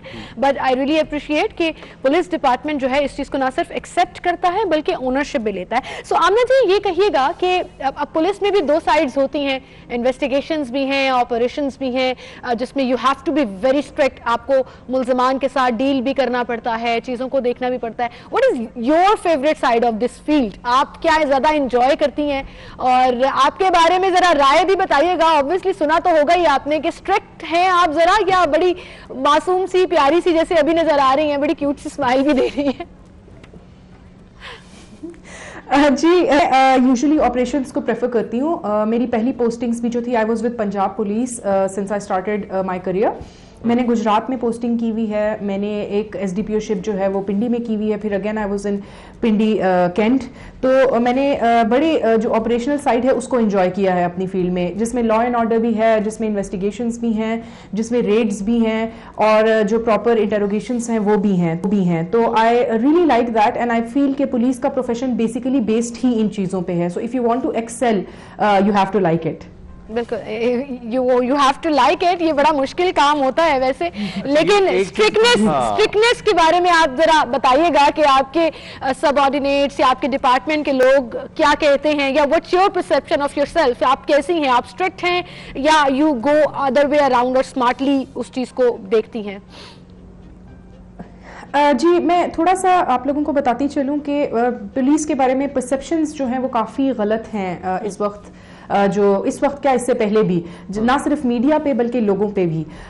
मैंने ये डिपार्टमेंट ज्वाइन करने से पहले शायद मैं भी बहुत सारी चीज़ें यही समझती थी कि शायद पुलिस डिपार्टमेंट बहुत गलत है, लोग बहुत गलत हैं, करप्शन बहुत ज़्यादा है। लेकिन डिपार्टमेंट ज्वाइन करने के बाद मुझे इस बात का अंदाज़ा हुआ कि बहुत सारे पुलिस में ऐसे लोग हैं जो इतनी मेहनत कर रहे हैं, इतना कुछ सैक्रिफाइस कर रहे हैं, इतनी हमारे शहदा हैं जो एग्जिस्ट करते हैं जिनके बारे में ना लोगों को पता है, ना उनकी सैक्रिफाइसेस के बारे में पता है। मैं खुद अपनी एग्जाम्पल अगर आपको दूं तो हम 2-2, 3-3 दिन लॉ एंड ऑर्डर सिचुएशंस में घर नहीं जाते, हम अपनी फैमिली टाइम नहीं देते। तो ये बहुत ज्यादा सैक्रिफाइसेस हैं जिनको लोग मिस कर जाते हैं। तो इस तरह की सिचुएशन में यस ऑफ कोर्स हम ये समझते हैं कि अच्छे बुरे लोग हर डिपार्टमेंट में होते हैं, लेकिन यहाँ पे जितना काम, जितने मिनिमल रिसोर्सेज में, मिनिमल ह्यूमन रिसोर्सेज में, मटेरियल रिसोर्सेज में पुलिस कर रही है, आई डाउट कि कोई और डिपार्टमेंट कर रहा होगा। तो इस तरह के सिनेरियो में मैं हमेशा इन चीजों को मद्देनजर रखते हुए अपने डिपार्टमेंट के ऑफिसर्स को ट्रीट करती हूँ। और बिल्कुल जी, हम भी हमेशा से ये बात तो करते ही हैं कि हम एक्सपेक्ट करते हैं कि हमारी जो पुलिस है वो किसी बाहर के मुल्क की पुलिस से भी आगे बढ़कर जिम्मेदारियां अदा करे, उनसे भी ज़्यादा एफर्ट करके कोई सरप्राइज हमें कर दे अचानक से। लेकिन उसके लिए यकीनन फिर रिसोर्सेज भी ज़रूरी होते हैं, और इतने फंड्स और इतना बजट भी, फिर पुलिस की तनख्वाहें भी उस हिसाब से होनी चाहिए, जो हमारे ख़ास तौर पे जो कांस्टेबल्स होते हैं। अब ना आपसे ये भी हम जानना चाहेंगे, आपने कहा कि पंजाब पुलिस में भी आपने जिम्मेदारियाँ क्योंकि पहले निभाई हैं, अदा की हैं, तो क्या आपको लगता है कि कैसे, जिस तरह से आपने खुद भी पहले बोला कि खवातीन के लिए आसान होना चाहिए कि अगर उनके साथ कोई जुल्म हो रहा है, कोई डोमेस्टिक वायलेंस का कोई केस है या किसी भी किस्म का केस है जिसपे खातून को ये झिझक ना हो, ये डर ना हो कि मैं पुलिस स्टेशन जाऊंगी, मेरी सुनवाई होगी भी या नहीं होगी, तो इसके लिए आपको क्या लगता है मजीद हमें कितना इकदाम करने की ज़रूरत है? अच्छा, मैं इसमें आपको एक छोटा सा इंसिडेंट जो है वो कोट कर देती हूँ। मेरे लिए खुद भी ये सरप्राइजिंग था। मैंने जब पहली दफ़ा एसडीपीओ पिंडी में, मैं वारिस खान में थी, तो मैंने चार्ज लिया, तो मेरे स्टाफ ने ना कोई 2-3 महीने बाद मुझे कहना शुरू कर दिया कि मैडम जब से आप आई हैं पुलिस में तो बहुत ज़्यादा मतलब आपने जब से चार्ज लिया है तो बहुत ज़्यादा ख़वातीन कंप्लेनेंट्स हमारे पास आना शुरू हो गई हैं। और उनके लिए ये कहना आसान था बिकॉज वो कंपैरेटिव एनालिसिस कर सकते थे, बिकॉज वो पिछले ऑफिसर्स के साथ भी स्टाफ रह चुके थे। तो मेरे लिए तो because I could not differentiate, क्योंकि मेरी तो पहली पोस्टिंग थी, मुझे तो नहीं पता था ज्यादा आ रही है कम आ रही है, लेकिन उन्होंने मुझे ये बताया कि मैडम आपके आने के बाद ज्यादा खवातीन आती हैं, और ये वाकई दुरुस्त साबित हुआ। बिकॉज मैंने फिर बाद में नोट करना शुरू किया तो बहुत सारी खवातीन सिर्फ मुझसे मिलने आती थी। बहुत सारी खवातीन के छोटे छोटे मसले होते थे जिसमें हमें कोई एफआईआर की ज़रूरत नहीं है, जिसमें कोई पुलिस को इन्वॉल्व करने की ज़रूरत नहीं है, बस वो सिर्फ अपनी सुनवाई के लिए आना चाहती थी। और जब वो आके मिल के जाती थी तो जाते हुए हमेशा कहती थी कि हम सिर्फ इसलिए आए हैं क्योंकि हमें पता चला था कि एक इधर खातून ऑफिसर बैठी है। तो इस तरह के सिनेरियो में आई बिलीव जो सबसे इंपॉर्टेंट चीज़ है हमारे लिए करने को, कंसिडरिंग हमारा कल्चर, हमारे ट्रेडिशंस, वो ये है कि हमें ज़्यादा खवातीन को पुलिस में लाने की ज़रूरत है। बिल्कुल सही कह रही हैं आप। आई थिंक इनकरेज करने की ज़रूरत है, और आप जैसे लोग इंस्पिरेशन होते हैं ना सिर्फ पुलिस डिपार्टमेंट में बल्कि हर फील्ड में हमें मोटिवेट करना चाहिए कि किसी भी खातून का, किसी भी फीमेल का जो पैशन है वो उसको अचीव कर सके। लेकिन खवातीन के ऊपर दोहरी जिम्मेदारी भी होती है, जहां उन्होंने अपनी फील्ड को देखना होता है, वहां पर घर भी मैनेज करना होता है। जितना मर्जी इंडिपेंडेंट हो जाए, जितना मर्जी स्ट्रांगली इन्वॉल्व हो जाए अपने प्रोफेशन में, वो चीज साथ साथ रहती है। तो आमना जी, आप कैसे मैनेज करती हैं घर और जॉब दोनों को? कई कई घंटे आपको जॉब पर रहना पड़ता है, फिर घर को कैसे मैनेज करती हैं? कुछ टिप बताइएगा, कुछ इंस्पिरेशनल मैसेज भी दे दीजिएगा खवातीन के लिए जो डरती हैं कि हमसे दोनों मैनेज नहीं होंगे। जी, thank you. It's a good question because ये बहुत, मुझे लगता है कि ये बहुत इंपॉर्टेंट और प्रैक्टिकल सा सवाल है जिसका जवाब ज़रूरी है देना, और इसमें मैं बिल्कुल भी किसी किस्म का क्रेडिट खुद नहीं लूँगी। इनफैक्ट आई ऑलवेज से कि I have been very lucky. मेरे हस्बैंड बहुत सपोर्टिव हैं और मेरे इन लॉज बहुत ज़्यादा सपोर्टिव हैं, एंड आई बिलीव कि उनकी हेल्प के बगैर, मेरे हस्बैंड की सपोर्ट के बगैर, ना सिर्फ बाकी सपोर्ट बल्कि emotional support as well, because it's a very draining job. Emotionally बहुत ज़्यादा चीज़ें जो है वो आपको बॉदर करना शुरू हो जाती हैं। तो आई बिलीव कि आपको एक सपोर्ट सिस्टम जो है वो चाहिए होता है, और मेरा in-laws and my husband has been very very supportive, and I believe कि मैं ना कर सकती अगर मेरी मदर इन लॉ मेरा घर पीछे ना चला रही होती, या मेरे हस्बैंड जो है वो मुझे बार बार कह रहे होते हैं कि आके घर में खाना पकाओ। तो उनके ये ना कहने की वजह है कि मैं I am able to do my job well, and I believe कि ये मैं सिर्फ ये कहना चाहूंगी औरतों को नहीं बल्कि उनके सपोर्ट सिस्टम्स को कि वो उनके पीछे खड़े हों। तो ये आपकी फैमिली का सपोर्ट होता है जिसकी वजह से ये आप कर सकते हैं, चाहे वो आपके माँ बाप हों जिनका आपके ऊपर ट्रस्ट हो, या वो आपके इन लॉज हों। तो ये मैसेज उनके लिए होगा कि वो अपनी उन खवातीन को जो कि केपेबल हैं, जो कि कर सकती हैं, जो कि मेहनती हैं, प्लीज उनको सपोर्ट कीजिए, प्लीज उनको सपोर्ट कीजिए। और इसी खूबसूरत से मैसेज पर हम आपका शुक्रिया अदा करेंगे। Thank you so much, good luck for your future, and I really hope कि आपने सिर्फ खवातीन के लिए बल्कि इस पुलिस डिपार्टमेंट के लिए बहुत से काम करें। Thank you so much for being with us. और यकीनन जिस तरह से बात की ना सीमल की फैमिली का सपोर्ट बहुत ज़रूरी है, और हम यही देखते हैं कि बहुत से ऐसे भी केसेस हमारे ही माशरे में हैं कि कुछ खवातीन जो कि डॉक्टर बन जाती हैं। कितना मुश्किल है, और उनको घर बिठा दिया पढ़ाई करना, ये सारा डॉक्टर बनना बहुत मुश्किल है। और उसके बाद उनको जब शादी होती है, और कुछ लोग ऐसे भी होते हैं जो कि वादे करते हैं कि जी हाँ जी तो हम तो क्लिनिक बना के देंगे, मुकम्मल कराएंगे। तालीम तो मुकम्मल हो चुकी भी होती है, लेकिन हम तो आपको प्राइवेट क्लिनिक बना के देंगे, हम ये करेंगे वो करेंगे, और उसके बाद कह दिया जाता है कि जी बिल्कुल कुछ नहीं करना, आप घर बैठे। और इतनी क्या जरूरत है कमाने की, पैसों की कमी नहीं है। मुझे सबसे ज्यादा नफरत इस सेंटेंस से है कि करियर जॉब पैसे के लिए ही नहीं होता, आपका अपना पैशन भी होता है। अपना पैशन होता है, जरूरी नहीं है कि सिर्फ मर्द हजरात का ये पैशन होता है अपनी जॉब्स को लेकर, प्रोफेशन को लेकर, खवातीन को भी होता है और उन्होंने भी आगे जाना होता है। और साथ ही साथ ये भी मैं बात यहाँ पर करता चलूँ कि मर्द हजरात को, खासतौर पे जो मियाँ जी होते हैं, जो हस्बैंड्स होते हैं, उनको यकीनन सपोर्ट करना चाहिए। बिल्कुल। और मैं आपकी मियां की भी तारीफ मैं इस मौके का फायदा उठाते हुए अपने इन-लॉज और अपने हस्बैंड की तारीफ जरूर करना चाहूंगी कि सपोर्ट सिस्टम वाकई में बहुत मैटर करता है। मेरी फैमिली साइड तो हमेशा से सपोर्टिव रही है, अब दूसरी फैमिली जो है इन-लॉज की और मेरे हस्बैंड वो भी सपोर्टिव है, तो I think these kind of people we need in society. बिल्कुल, हमें ब्रेक पर जाना है, लेकिन ना एक और चीज मैं ऐड कर दूं, इतना इंटरेस्टिंग टॉपिक है। हाँ, कि जब ये खवातीन के साथ इसके ऊपर पूरा एक किया जा सकता है, हाँ। बाकायदा टॉपिक है। जब खवातीन के साथ ये सब कुछ होता है ना, कि जब उनकी तालीम और उनका प्रोफेशन छुड़वा के उनको घर बिठा दिया जाता है, जो मेंटल डिप्रेशन है ना, वो उनके लिए बहुत बिल्कुल फ्रस्ट्रेशन जो है ना, वो कहीं ना कहीं परेशान करता है। और ये टॉपिक हमें मिल गया, अपने अगले आने वाले चंद शोज में हम इसको जरूर डिस्कस करेंगे। फिलहाल मुसलसल पीसीआर वाले कह रहे हैं ब्रेक ले ले, तो एक छोटी सी ब्रेक लेते हैं, फिर हाजिर होंगे।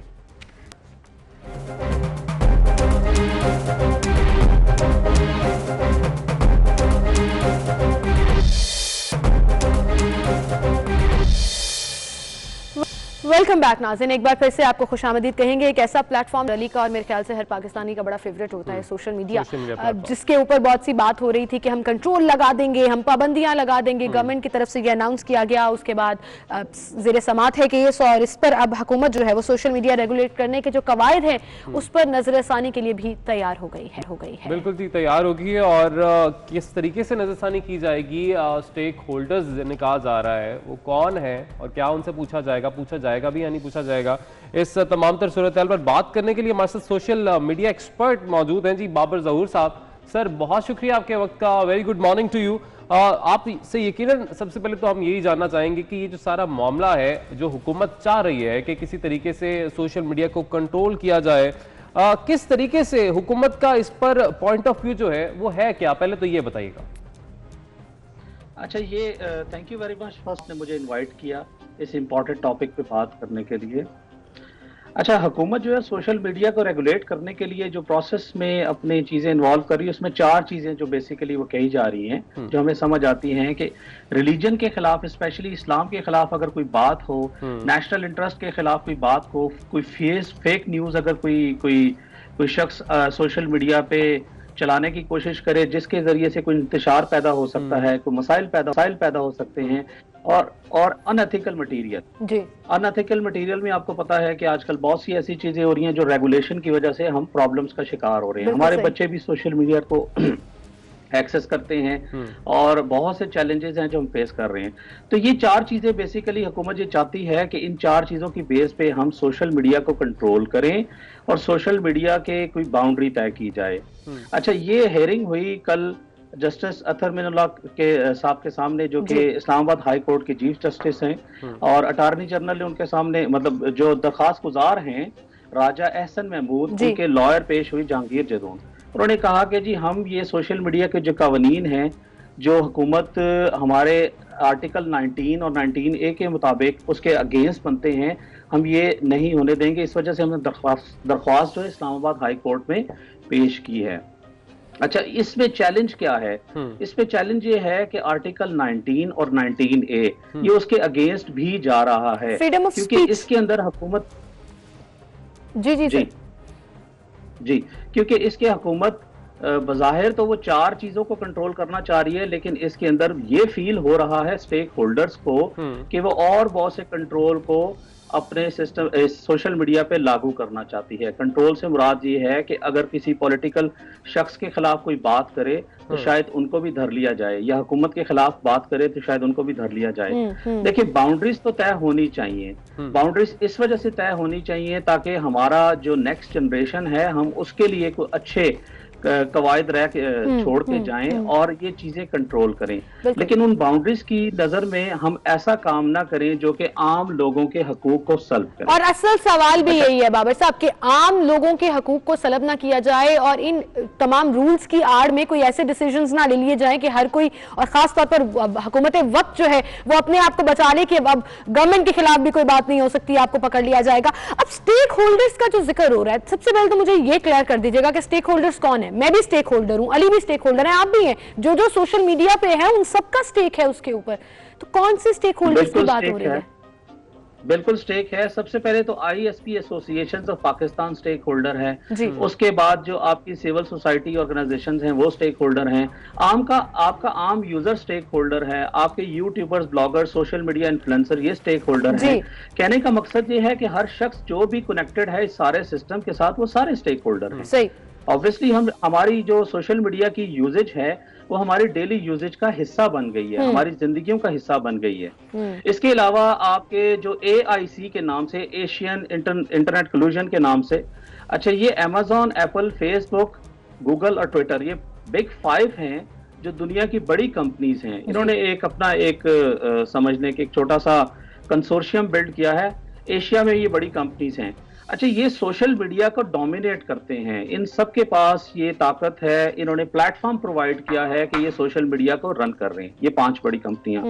इनमें से अगर आप गौर करें तो इन्होंने लास्ट ईयर जब ये लॉ आपके सामने आया तो इन्होंने अपना ओपिनियन दिया कि ड्रैकोनियन लॉ है।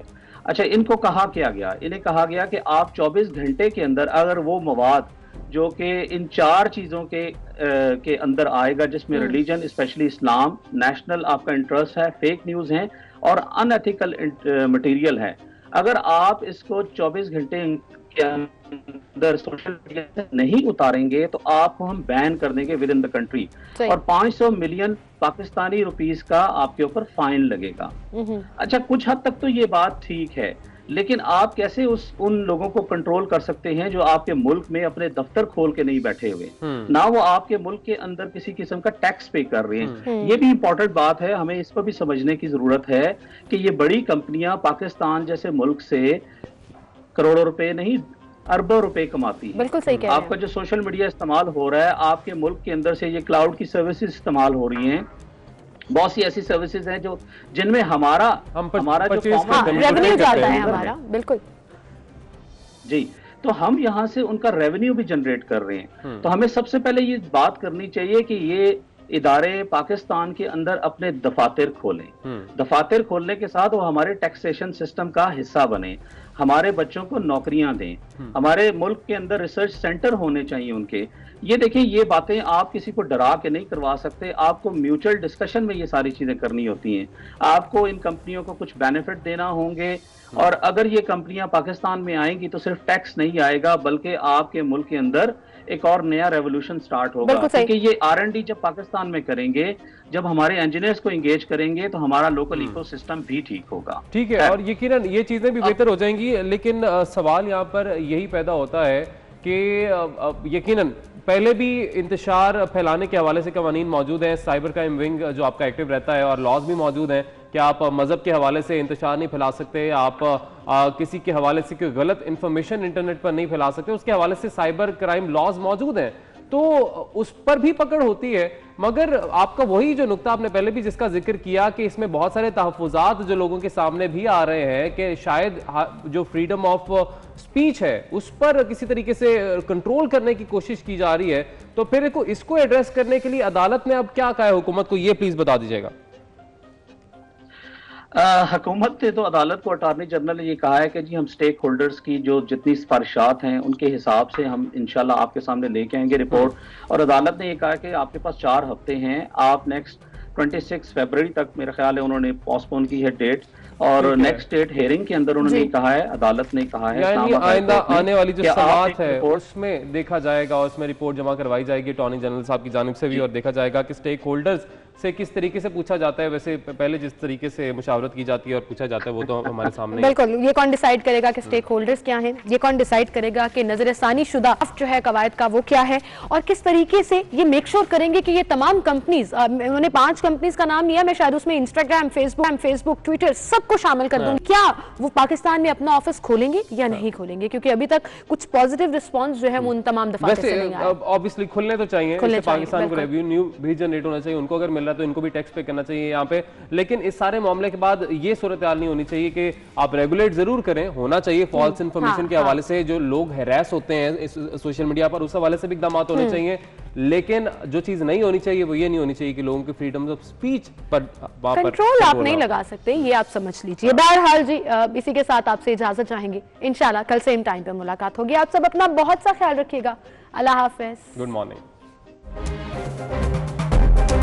हैं।